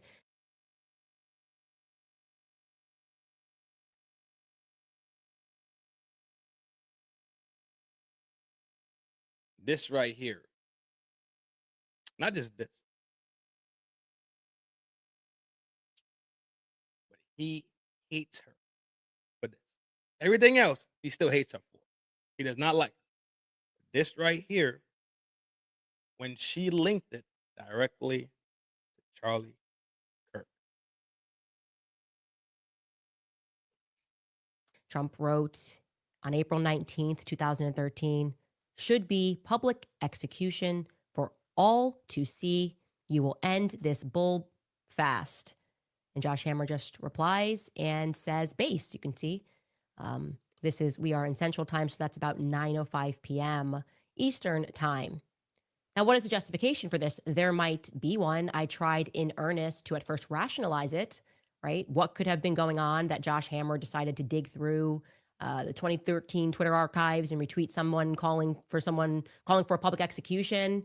Well, I'll let one of the many Zionist PR agents explain it first. Yashar Ali, who, like I said, is quite literally paid to do PR for Zionists. I know this personally on the right and on the left. Tried to explain it away by kind of lying, I would say. He tried to claim definitively that Josh was referring to the criminal who horrifically murdered the Ukrainian refugee, Irina Zarutska, in North Carolina. That was obviously a big story in the beginning of September. Yashar Ali wrote this. Last night, Candace Owens tweeted notorious neo-Nazi Sam Parker, who pointed out that Josh Hammer, who is Jewish and was a friend of Charlie Kirk's, elevated a Trump tweet from 2013, the day before, which called for public executions. Candace, of course, would like people to believe that Josh's quote tweet is suspicious in the context of the assassination of Charlie Kirk. But Josh was just sharing what many conservatives were sharing and stating the day before. That's because they were talking about the horrific murder of Irina Zarutska. This is where I say that no civilized nation uses the death penalty, in parentheses, referring to his own thoughts. Now, another user then jumped on that and tried to establish a non-fact that the footage of Irina's murder was released on that day, on the 9th, and that's why Josh tweeted that. All of this is factually untrue, okay? Irina was murdered on August 22nd. Her perpetrator was arrested that same day, and the footage was released and trended on X on September 5th. Josh himself sent multiple tweets regarding the homicide, as everyone did, because, like I said, it was trending. And when he was asked specifically about punishment, criminality, perhaps that her perpetrator should face, Josh, at no point that I could determine, whether he was on the news, whether he was on his own show or anywhere else, did he speak about the death penalty or, a public execution. Instead, as you will see, and we will show you Josh in his own words, he spoke about the double standards surrounding the media coverage of her murder and really the topic of criminality more broadly and safety in America. Take a listen to what Josh said. Gabrielle, I'm a lawyer by training, and I remember my first year of law school back in 2013 when I was taking criminal law. This is kind of the beginning of kind of the left's kind of foray into so-called criminal justice reform. And even back then, there's a lot of chatter among my more liberal classmates about how, incarceration and prisons and locking people up, how all of this is just racist. Is kind of like it is an old kind of symbol of a white patriarchal, colonialist, imperialist society there, and how the ultimate goal is basically to defund the prisons. And then, if some people are going to commit some violent crimes, essentially let the chips fall where they may. Well, this is letting the chips fall where they may. But most American people have not lost their minds. Most American people stand where Donald Trump stands, which is that they want basic safety. And I don't disagree that we all want basic safety. I just don't hear him. And like I said, I've looked for it ever even calling for the death penalty in those days that were leading up. So I decided to do what I always do. Rather than say what he definitely meant or what he didn't mean, I decided to just create a micro timeline of Josh Hammer's tweets. And it gets pretty interesting on September 9th. The day before Charlie Kirk's assassination. This is what Josh Hammer tweeted. He tweeted a total of 9 times on September 9th, and you can gather what was going on at that day from his tweets. He wakes up at 7:30 a6, or rather pushes the first tweet at 7:36 a.m., and he tweets about a viral Phillies crowd scandal. This is in Eastern Standard Time, by the way. Right after that, he tweets a link, the one that I just showed you, to his media appearance about Irina Zarutska, where he does not call for the death penalty or anything close to the death penalty. 9:23 a.m., he tweets against Tucker Carlson, because he has to do that at least twice a day, or I don't feel like he can get on with his day. 9:29 a.m., he tweets in favor of Israel and throws shade at Trump and Qatar, and all of this is related to what Tucker Carlson, the guy who was so fly with Charlie, was allowed to speak at his ceremony for him being late to rest. You and Charlie, meaning Hammer, so fly with Charlie that you swear to God that he was not moving away from the Zionist movement. That's how fly y'all was. That turned out to be a fucking lie. But you kicking Tucker Carlson back in?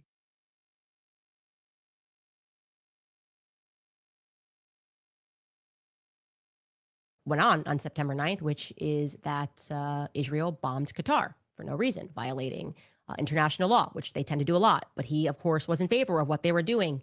And so he throws shade at Trump and Trump's relationship with Qatar, because I guess it would be okay for them to violate international law if Trump wasn't friends with Qatar or something.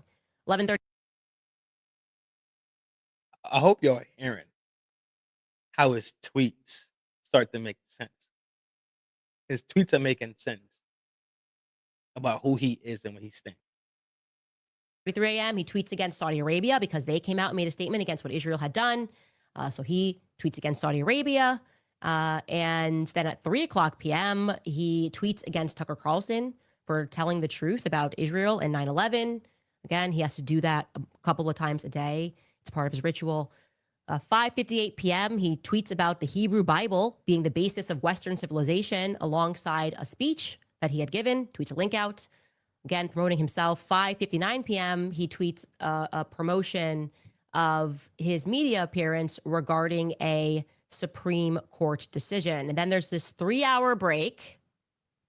He puts his phone down. Maybe this is a 3-hour break where he speaks to Charlie Kirk. I don't know, but I know that he speaks to Charlie Kirk at night. And then at 9:09 p.m., again, we're talking Eastern, Josh Hammer tweets in favor of public execution, and there's no context that is provided. So anybody telling you he for sure meant this or he for sure didn't mean this is a liar. Facts. We cannot know that. We cannot know Josh Hammer's thoughts. A couple of things that I want to point out. Josh is not saying in that tweet that he's calling for the death penalty. People calling for the death penalty, debating the death penalty is a very common political debate. It's a very common political talking point. It is absolutely not a typical or a regular political talking point or debate regarding public executions. We don't talk about that often. It's an exceedingly specific ask, right? Usually reserved to a visceral response to something that you have seen and in the moment, right? Matt Walsh, actually, we were prepping the show. I said, I will guarantee you that when that footage got dropped, which was on September 5th, 4 days earlier, Matt Walsh would have tweeted, this person should be publicly executed. And by the way, he did. He did. He said, we can't keep living like this. The only solution is ruthless punishment, public execution for violent criminals, long prison sentences, hard labor. This guy had multiple previous arrests. He should have already been serving 30 years in the labor camp. This is the only way, as our ancestors knew. We tried compassion and restorative justice, and this is the result. It was inevitable. So Matt Walsh then went on his show and further explained that already contextualized tweet, and he explained how men have a visceral response when you see somebody being victimized, a woman being victimized in that way that Irina was. So we decided for good measure that we should check to see if maybe it was something regular that Josh Hammer also spoke about, which is public executions.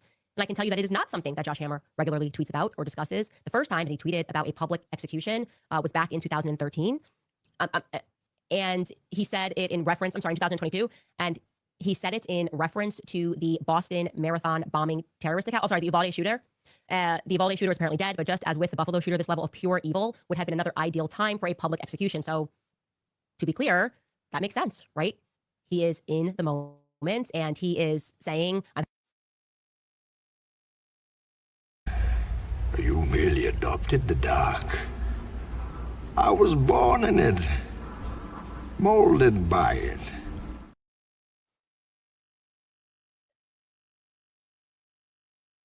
I'm having a visceral reaction to the idea of another school being shut out, having another school shooting. And for that reason, I am saying that this would have been an appropriate scenario for a public execution. Emotions are running high. You are visceral, and you're learning things. You're seeing and you're learning those things in the moment. As I said, that would make sense in its context. I also want to remind you that Josh Hammer is a lawyer by training. He was at one point the editor at large of the Daily Wire, and he is currently the senior editor at large at Newsweek's. Plus, he hosts his own show. My point that I'm making here is he knows how to communicate, okay? This is not some random guy on Twitter who doesn't know that if you haven't tweeted all day about something, you can't just throw out tweets about public executions without contextualize them, right? He certainly understands you don't just send out a standalone tweet at 9 o'clock p.m. and everyone's just going to go, what are you referring to? He knows the public is not going to comprehend what he means outside of him providing some further context. And I will also add here that it is not particularly helpful that Josh Hammer as an individual is obsessively angry. He is an incredibly angry little man. You can read through his tweets. He has openly expressed bigoted and prejudiced opinions against white people, okay? He does not view himself to be a white person. He views himself to be a separate race, Jewish. That is a fact, and it wasn't a long time ago. We don't have to go back to 2013 to hear his ideas on that. Here was a tweet from him in 2019 that he then erased regarding white people. Here's what he said. Jew hatred. And I already showed y'all these. I already showed these to y'all from the tweet itself. Let's move to part 2. Let's move on to part 2, quick spinny. And we're gonna get into part 2. They're not disconnected. They're very much jointed. I hope y'all see where the blocks and the links, right? And the bevels and the concaves come together and form the C between part 1 and part 2 of this. Maybe got like 20 minutes more max. But I take a quick spin here. About to talk about some shit. We really about to talk about it. So lend me your ears, lend me your hearts, lend me your mind. For max 30 minutes. I appreciate all the support. I appreciate hitting the buttons. I appreciate you being here. I appreciate all the conversations going on in the chat. Even if you're not talking in the chat because you're in the shadows, and even if you're talking in the chat,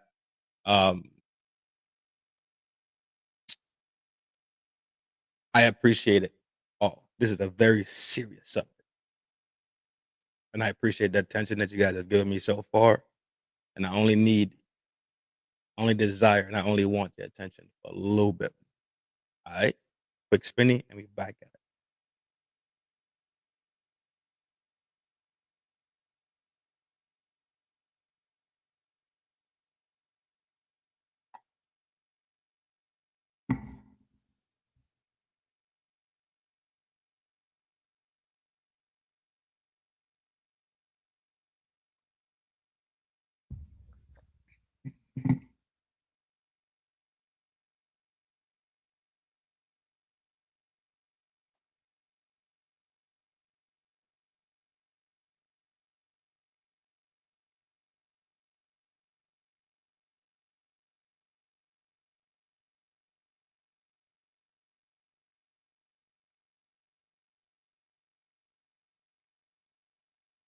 Yo. Peace, power, and prosperity as usual. About to jump into part 2. Trying to spin it in my brain how I'm about to. I'm gonna do it this way. This is the way I'm gonna do it.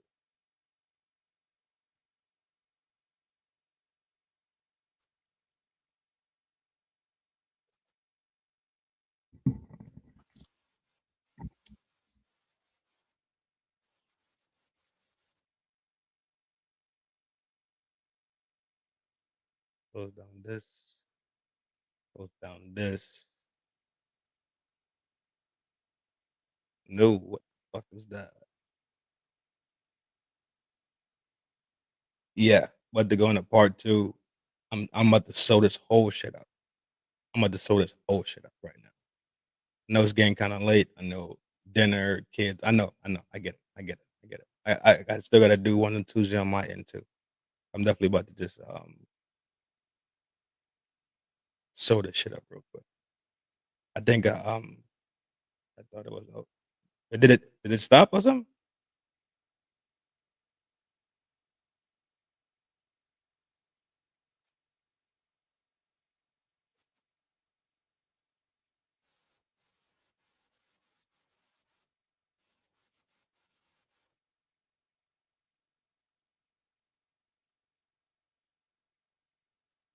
Every fucking time you turn around.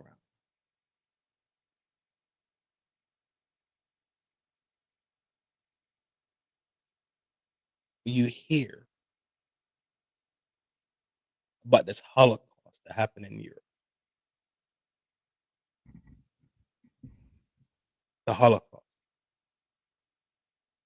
Holocaust. Holocaust.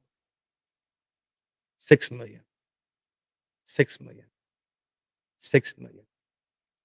Can't. You hear these things constantly repeated. Between Hollywood, between movies, between documentaries, between the machine of media. There's no lack. When I mean none, there's no lack of things about the European Holocaust. None. There's no lack of it.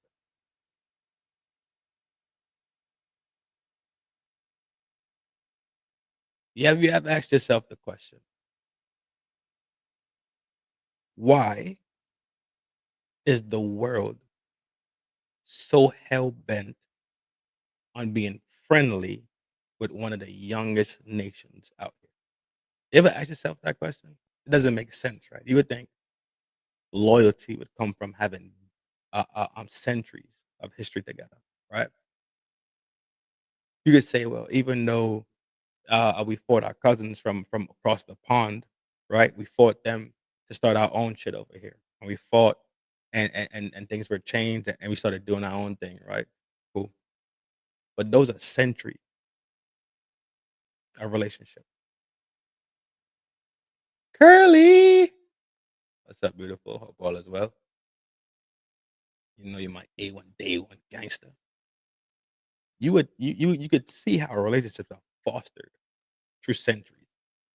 You could see how relationships are fostered through time, right? Things really being hectic and then calming down, and y'all joining and becoming allies and doing your thing. Makes sense. Makes complete sense. You ever wondered why such a young nation pretty much has the world listening to them and bending to their will, supporting them in such a way that it doesn't make sense? Why do we give them money? Why are we so invested in their military? Why? For fucking why? It doesn't make sense, right?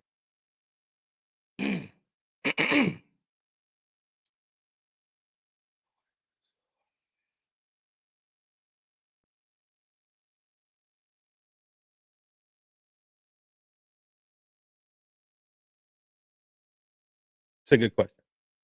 I'm not denying your question, but yes, it's a good question. Golden Knights just scored. I'll give you a score update in a little bit. But the Golden Knights just scored. And they are in Vegas, so it's 1-0. They're playing the Hurricanes. I'll give you the what period they're in a little bit. Doesn't make sense, right? There's no long-standing history there. You ever ask yourself, after the wars happened, why was they own golded? Oh, they own golded. It was an own goal. That's trash. I know he's sick as fuck. Why Germany, right, was forced to pay reparations. Well, Germany did this. All right, cool, fair enough. They had to make some compensation, right, for their violations. Fair enough.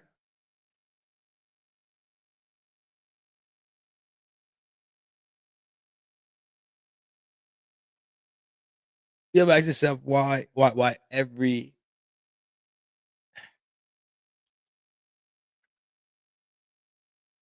I don't want to. I'm trying to figure out how what level I'm trying to go on with this one. Got it. You ever ask yourself why every fucking single time some shit is going on, this fucking country names comes up? No? Is it that shit that fucking weird to y'all? America is from fucking New York to California in width. That's the width.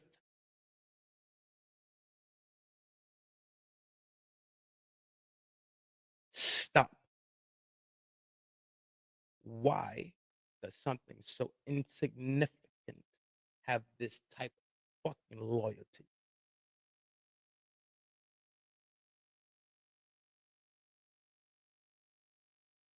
It was before Netanyahu. Netanyahu's new. He's old, but he's new. It's before him.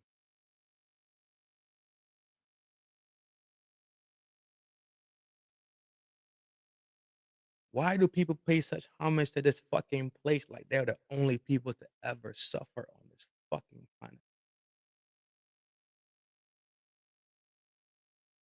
If they got fucked over, reparations were paid.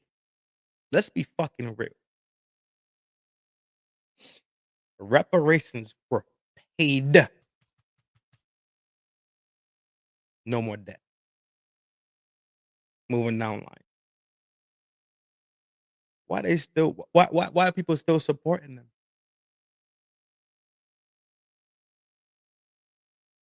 Why are they allowed to run around this planet and this country that we live in with a certain level of immunity?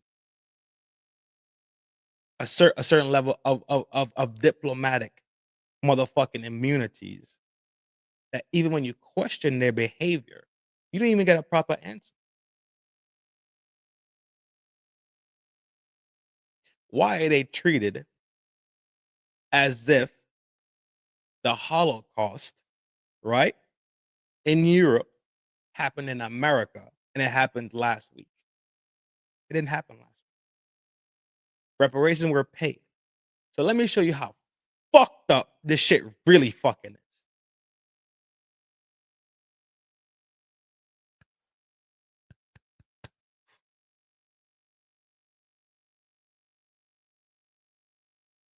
Brenda. Brenda.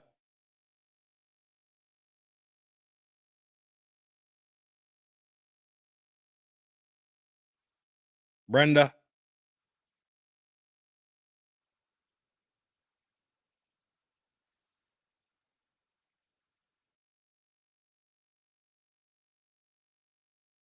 Not working. Easy day.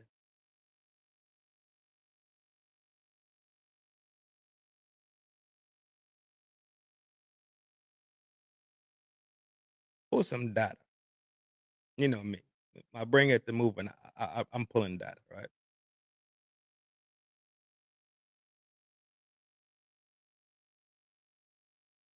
Have you ever heard about the African fucking Holocaust?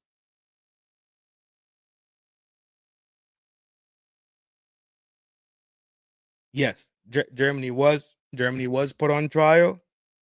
Germany was put on trial. That was the deal. They paid them these billions. That was it. Correct. America never put on trial. Canada wasn't put on trial. London wasn't put on trial. England wasn't put on trial. France was not put on trial. I know a biff. That's what I'm talking around it. I'm talking around it as much as I can. I'm talking around it as much as I can. Right? You ever heard about the African fucking Holocaust?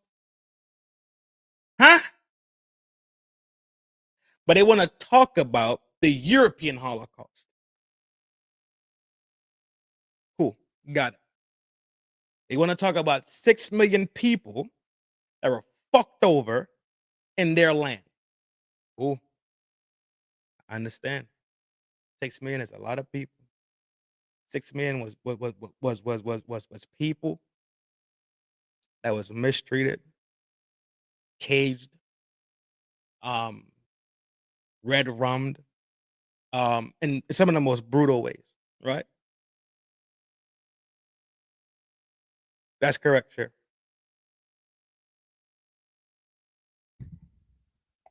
That is correct.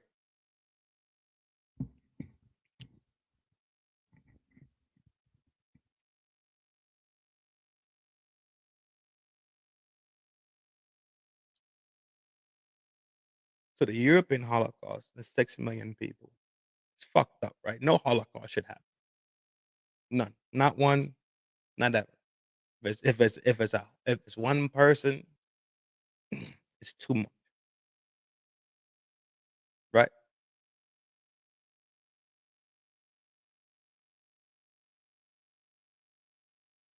The African Holocaust was over 12 million.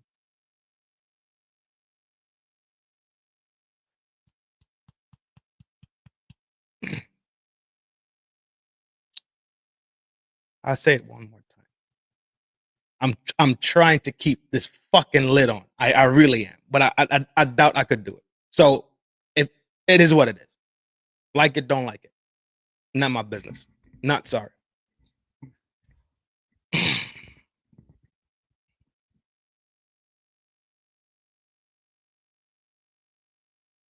The African Holocaust was over 12 million people. And that isn't, let me see. Miss Ali said, maths. 2 times 1, 2. 2 times 2, 4. 2 times 3, 6. And when I got to 6 times 2, ended up at 12. Double the number of people from the European Holocaust. But how much have you fucking heard about it?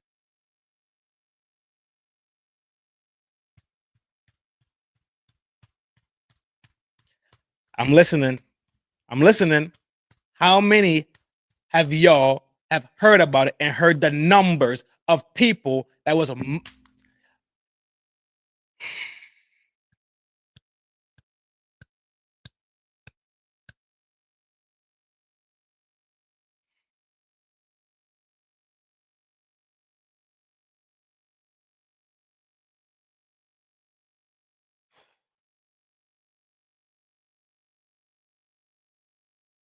over 12 million Africans were forcibly taken through the transatlantic slave trade from the 16th to the 19th century.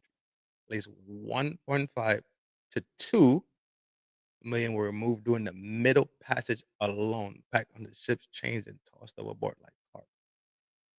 The Arab slave trade stretched centuries before and after, affecting millions more across North Africa and the Middle East. In the Congo Free State under Leopold II, estimates 1.5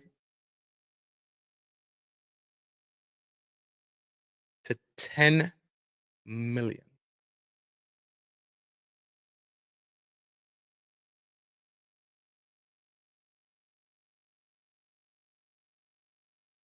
Forced labor, violence, starvation, and disease between 1885 and 1900.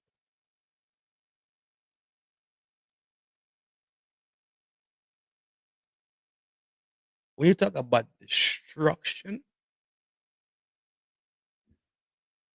when you talk about levels of violence and levels of crime, there's not one that could ever come close to the African Holocaust.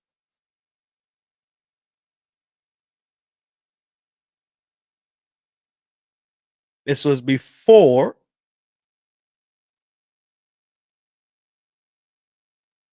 the European Holocaust.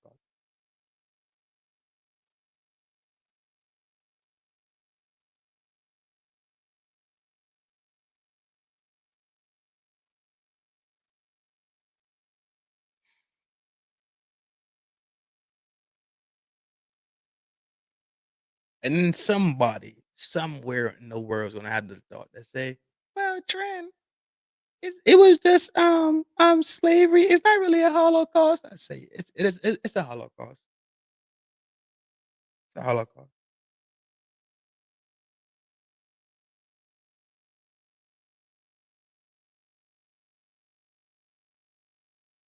It was a global Holocaust. People.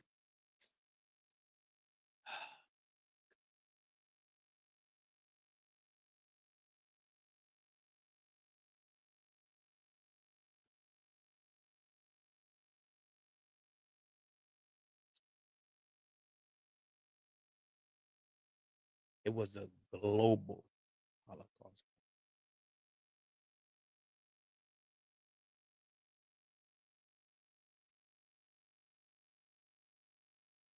Not only did it happen in mainland continental Africa, it happened globally. You understand what I'm saying?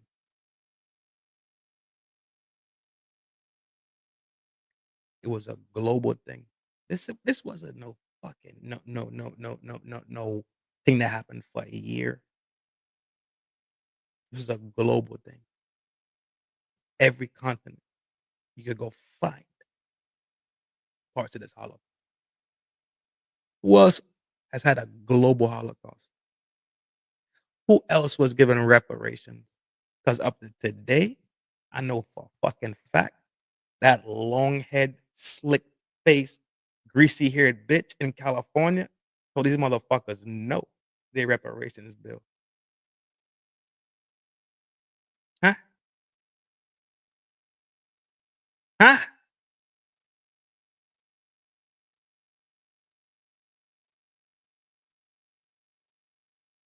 When these motherfuckers could get X amount of $1 billion.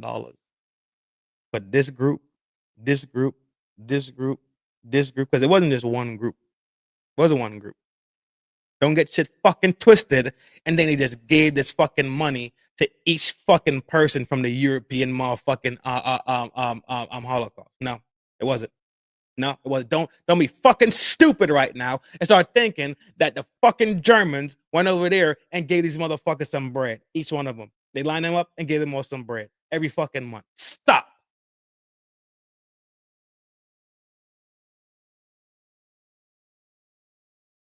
They worked through the fucking systems that were put in fucking place specifically for the reparations to be paid.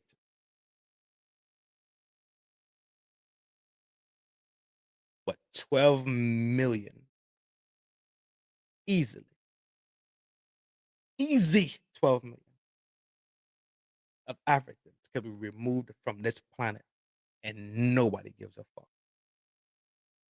Everybody wake up in the morning, they put their fucking pants on, put on their weird little belts, right? Drink their weird piece of shit tasting coffee, go to their piece of shit fucking jobs. Or you know what? Maybe they might be a king or a sultan, so people dress them for them. Maybe they so fucking rich, they don't have to wake up in the morning. They just lay there all day. But 12 million people could be removed from the planet and nobody bats an eye. Nobody gives a fuck. Y'all think that's so? Y'all think this is psychologically okay?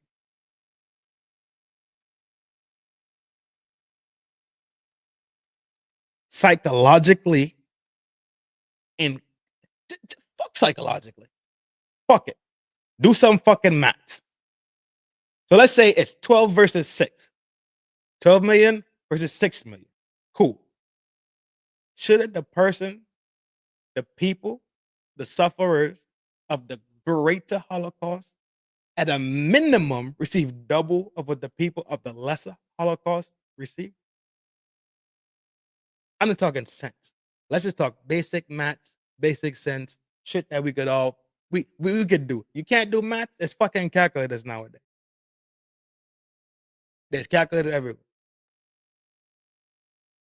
There's calculators on cell phones now.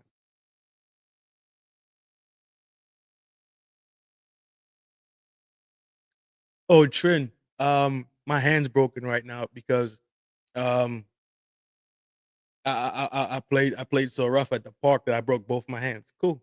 Cell phones are voice activated anyway. You could voice activate a cell phone and still get the motherfucking match done. You're forgetting a certain group. I ain't forget nobody, Aki. Welcome to the show.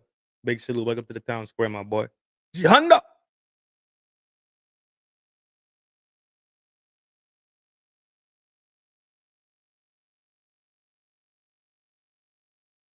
We were told to pull ourselves up by fucking bootstraps when we didn't have boots. You know what they were told? Go to the bank because they're checking that motherfucker, G.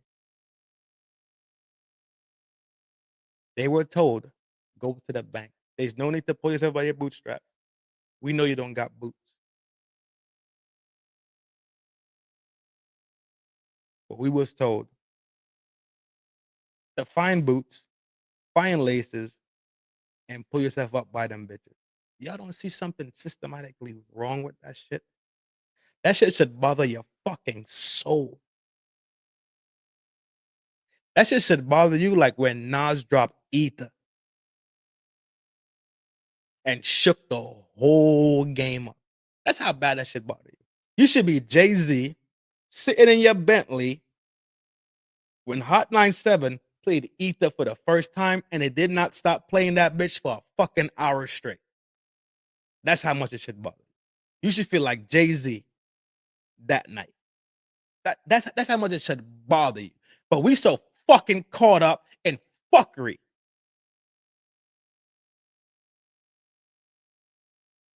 I guarantee it. If I talk to 10 fucking people, maybe one of them will know about the African Holocaust. Maybe. But if I talk to 10 motherfuckers, I guarantee you all 10 of them will know about the European Holocaust. There's no two doubts in my mind. There's no two doubts in my mind.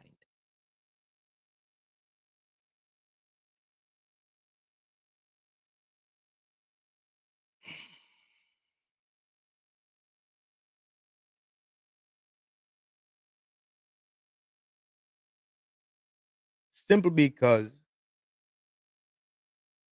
Charlie decided to not fuck with those people no more. That's most likely the reason why he's not here anymore. Simply because seeing the surface of it looked it good. So he aligned himself. This is me speculating. It's all this is speculation and allegedly. True and true. This whole show has been allegedly. Don't get it fucking twisted, YouTube.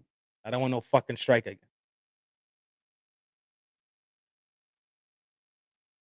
This whole show has been alleged, right? Allegedly. Allegedly. Allegedly. With all the proof, with all the proof, allegedly.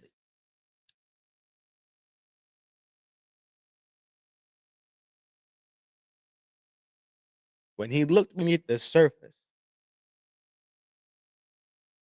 he started to see the Zionistic actions that were not just going to influence his TPUSA, his messaging, his fucking integrity. I ain't fucking with it, dog. I ain't going.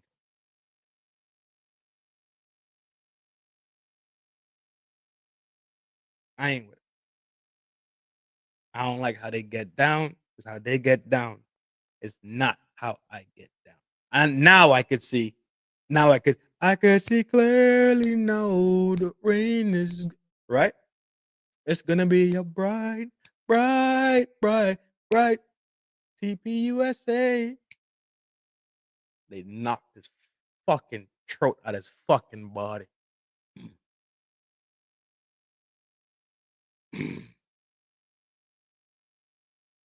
I tell you what he done.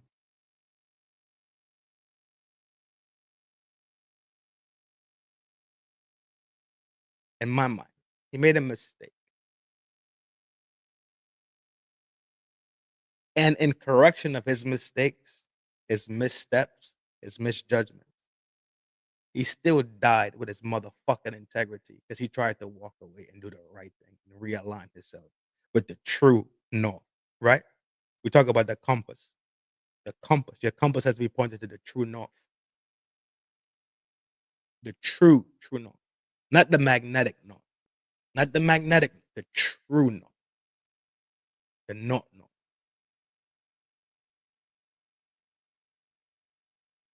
He was realigning his compass. And when he realigned his compass, with as much support, with as much people that listen to him, with as much people that he engages with, not through his personal channels, but through Turning Point USA channels also, he galvanized so much people that were of the younger generation, which they have to grow old. So imagine galvanizing that and looking at them and speaking the absolute truth to them to say, dog, I was wrong. And I was hoodwinked and bamboozled into believing that these people were people that were of real deal Christianity and real deal Judeo-Christianity. Well, the whole time they've been sitting here and have Zionist agendas. I was wrong. That changes politics for the next. What's the average fucking lifespan of a human? 70 something? Quick months. So let's go 20. Let's say a 20-year-old. 20-year-old, let's say it's a most likely a junior to sophomore, possibly senior, right? A 20-year-old. Let's say the average lifespan is 70 years old. We're using quick numbers. Calm the fuck down. I know we got psycho mats and psycho number people in here. I get it. So that's 50 years of voters. That's one voter will vote for 50 years. One voter will vote for 50 years. And you only vote, what, every how many years? You divide that by 4. So the average voter will vote 12 times in his lifespan. From 20 to simply 70. 50 years of living, 50 years of voting. That's one person. Mod, do me a quick favor. Do me a quick favor.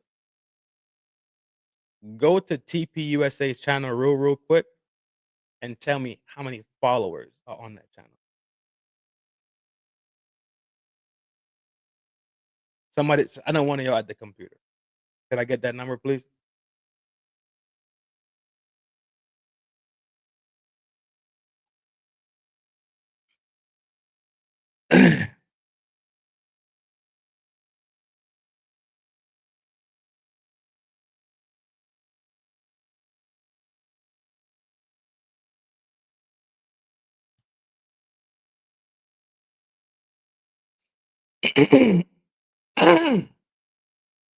$4.6 million. So 4.66 million people times 12 votes.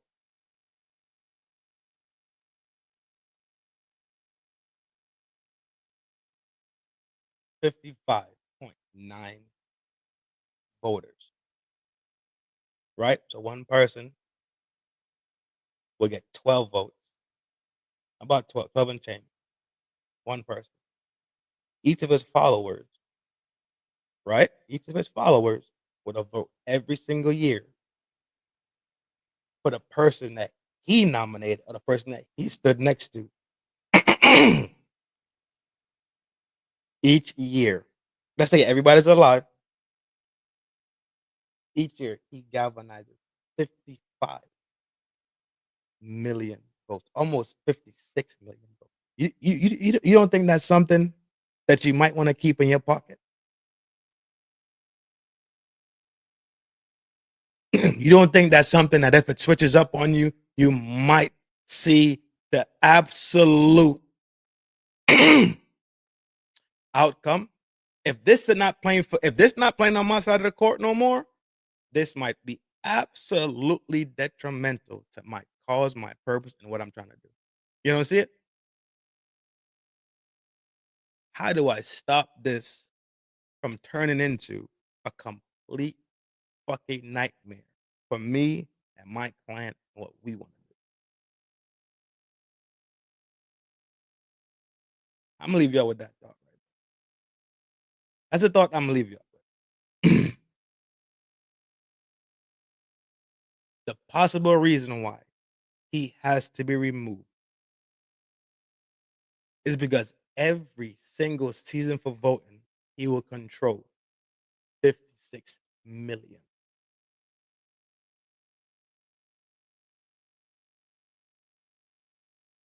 $56 million votes each year.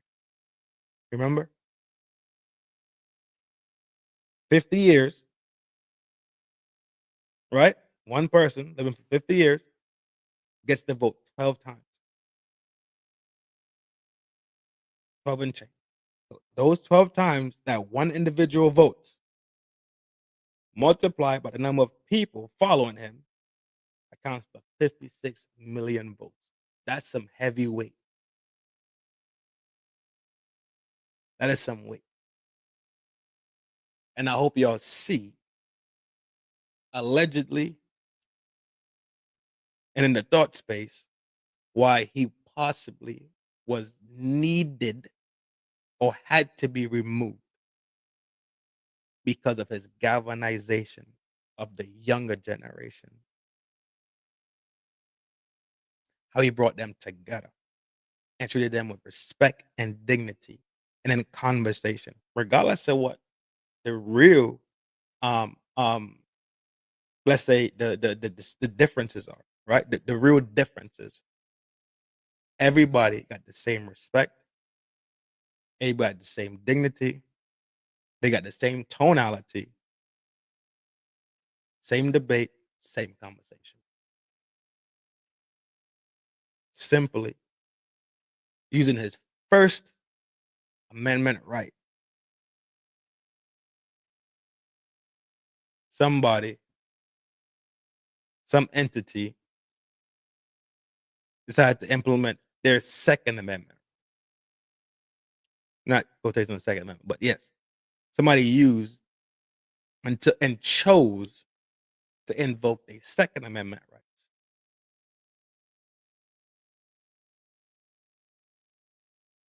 So bad that today people that have information will have to choose to invoke their Fifth Amendment rights.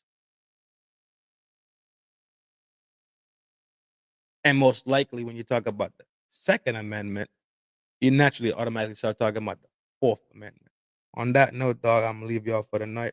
Y'all know it's a love thing. Every time you step into the town square, y'all know who I am. He and I is him, Slim Trim, and I'm built to win. Your humble host from coast to coast. I try not to do the least, but I try also not to do the most. Yo, this is FDNHT Trin. Slim Trim, and I'm built to win. I'm Granny's baby. I'm numero uno. I'm Flaco Fuerte. I am the real McCoy that brings all the ladies sweet passion and sweet joy from the crown to the ground. You know how I get down. Remember, every single day that you wake up, love yourself so you can love the people that surround you. And also, while you're doing that, take care of yourself so you can take care of the people that is around you. Treat every day like the marathon is tomorrow. Train and train and train. This thing in life is not a sprint, it is a marathon. Train today like the marathon is tomorrow. Stay healthy. Stay smart, stay vigilant, stay aware, stay reading, stay learning, right? The three things I really, really, really mandate of every single body that comes to the town square. The three things is to live, to love, and to learn.